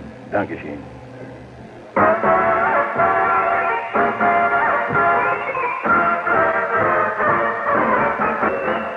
This game was brought to you by Safe Sound Twin City Federal, largest savings institution in our wonderful part of the country. By Hams, the beer born in the land of sky blue waters over 100 years ago. A beer is a beer is a beer is a beer is a beer until you've tasted Hams. By your local heating oil distributor, a member of the Northwest Heating Oil Council, the man who keeps your home comfortably warm with safe, dependable oil heat. By hospital-sponsored Minnesota Blue Cross and its companion plan, Minnesota Indemnity Incorporated, providing complete, modern hospital and medical care to approximately 1 million Minnesotans. And by Lindahl Oldsmobile on Freeway 494, 3 miles west of the ballpark, where the action is. Herb Carneal Scoreboard coming up next. Studio St. Paul, Minneapolis, WCCO. New and available now. New Kendall 50-to-1 outboard motor oil in convenient pop-top can. Pull the ring on the top and presto, you're ready to mix this new Kendall outboard motor oil with your gas in ratios of 50-to-1 or lower. Handy mixing table on the side of the can gives you exact proportions. Like all Kendall products, this timely new outboard motor oil is refined from the richest 100% Pennsylvania crude oil. It helps prevent rust and wear, keeps engines clean and easily mixable, and non-separating. Truly multi-duty. It can be used in 2-cycle engines, small-bore 4-cycle engines, or where SAE 30 or SAE 40 grades are specified. Try and buy new Kendall 50-to-1 motor oil, distributed by Gopher State Oil Company of Minneapolis, and on sale at Engfer Automotive, 11 West 58th Street, Minneapolis, and Central Auto Supply in Shakopee. Kendall!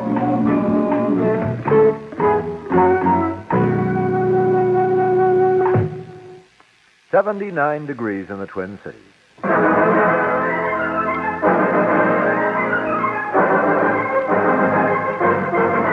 Now Herb Carneal's Scoreboard Show, brought to you by your Ford dealer. When you go Ford for 69, you go with a winner all the way. See all the good things at your Ford dealer. Now here's Herb with all the scores. Hi again, everybody, and on our scoreboard, doubleheader in the American League. First game, California 7, Oakland 3. Andy Messersmith beats rookie Vida Blue. Rodriguez and Spencer homered for the winning Angels. Second game, Angels are leading 2-1 at the end of 2. Roger Repose is homered for California, and Reggie Jackson hit his 37th of the year for Oakland. George Brunette against the A's Lou Krause. Kansas City beat Chicago 8-6 in the first game. Grabowski beat Osinski. Hawk Taylor and Bob Oliver homered. Second game, the Royals lead 2-1 in the last of the six with Bill Butler against Joe Horland. Single game at Boston, the Red Sox 6, Baltimore 5. Sid O'Brien homered for the Red Sox. Ray Culp the winner, he's 14-6. Mike Cuellar, the loser, is 10-9. At New York, 11 innings, the Yankees 3 and Washington 2. Jack Aker got the win in relief over Casey Cox. First game at Cleveland, the Tigers 3 and the Indians 2. Willie Horton's 13th home run was the difference as Fred Lasher picked up the win over Stan Williams. In the second game, in the last of the 10th, they're tied up 4-4. Willie Horton has hit his 14th for Detroit. Tony Horton his 20th, and Richie Scheinblum his first for Cleveland. Pizarro started for Cleveland. Hargan is now in there. Wilson started for Detroit, and Sparma has now come on in the 10th inning. And in just a minute, we'll take a look at the scores of the other games. Folks, get more for your truck dollar these days at your Ford dealer. Yes, get Ford's F-100. F-100, the world's best-selling pickup. The one that rides like a car and yet works like a truck. Now, you get this unique combination because of Ford's exclusive twin I-beam front suspension. Each wheel has its own axle to soften the bumps, smooth out the ride. And when you choose Flexomatic rear suspension, well, then you can adjust the load to the road automatically. Now, it's standard on the F-250, optional on the F-100. Or if it's a van you're after, Ford's Econoline is the one for you. Longer, wider load space than any other van. F-100, F-250, Econoline van. Some of the good reasons why you get more for your dollar when you see your Ford dealer. Make your move to Ford Country.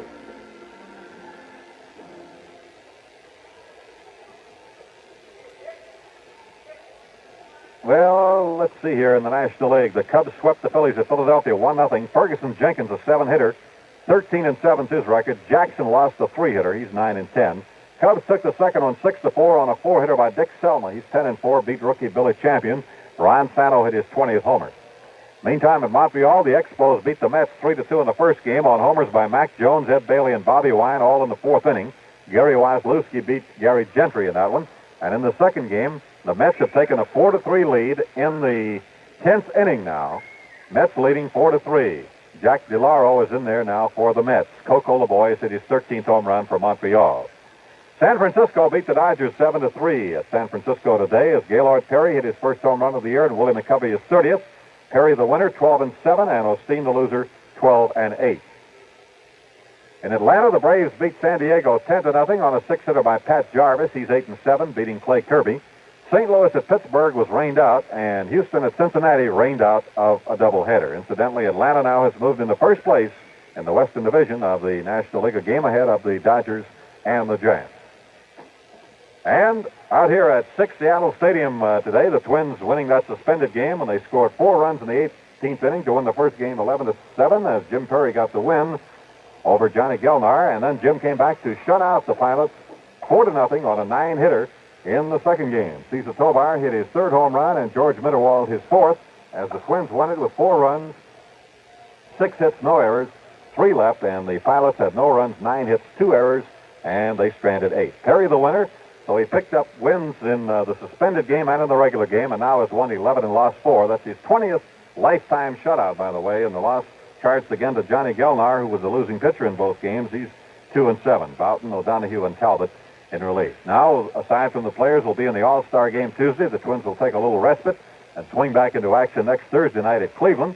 And this is Herb Carneal inviting you to join us for the play-by-play broadcast of that game. Next Thursday, we'll be with you at 6:40 Central Daylight Time for the first game of the 4-game series between the Twins and the Indians. Herb Carneal's Scoreboard Show was brought to you by your Ford dealer. When you go Ford for 69, you go with a winner all the way. See all the good things at your Ford dealer. Here, the moonwalk tonight on WCCO Radio. Partly cloudy skies in the Twin Cities area at 20 minutes before 7. The Twin Cities temperature is 79 degrees.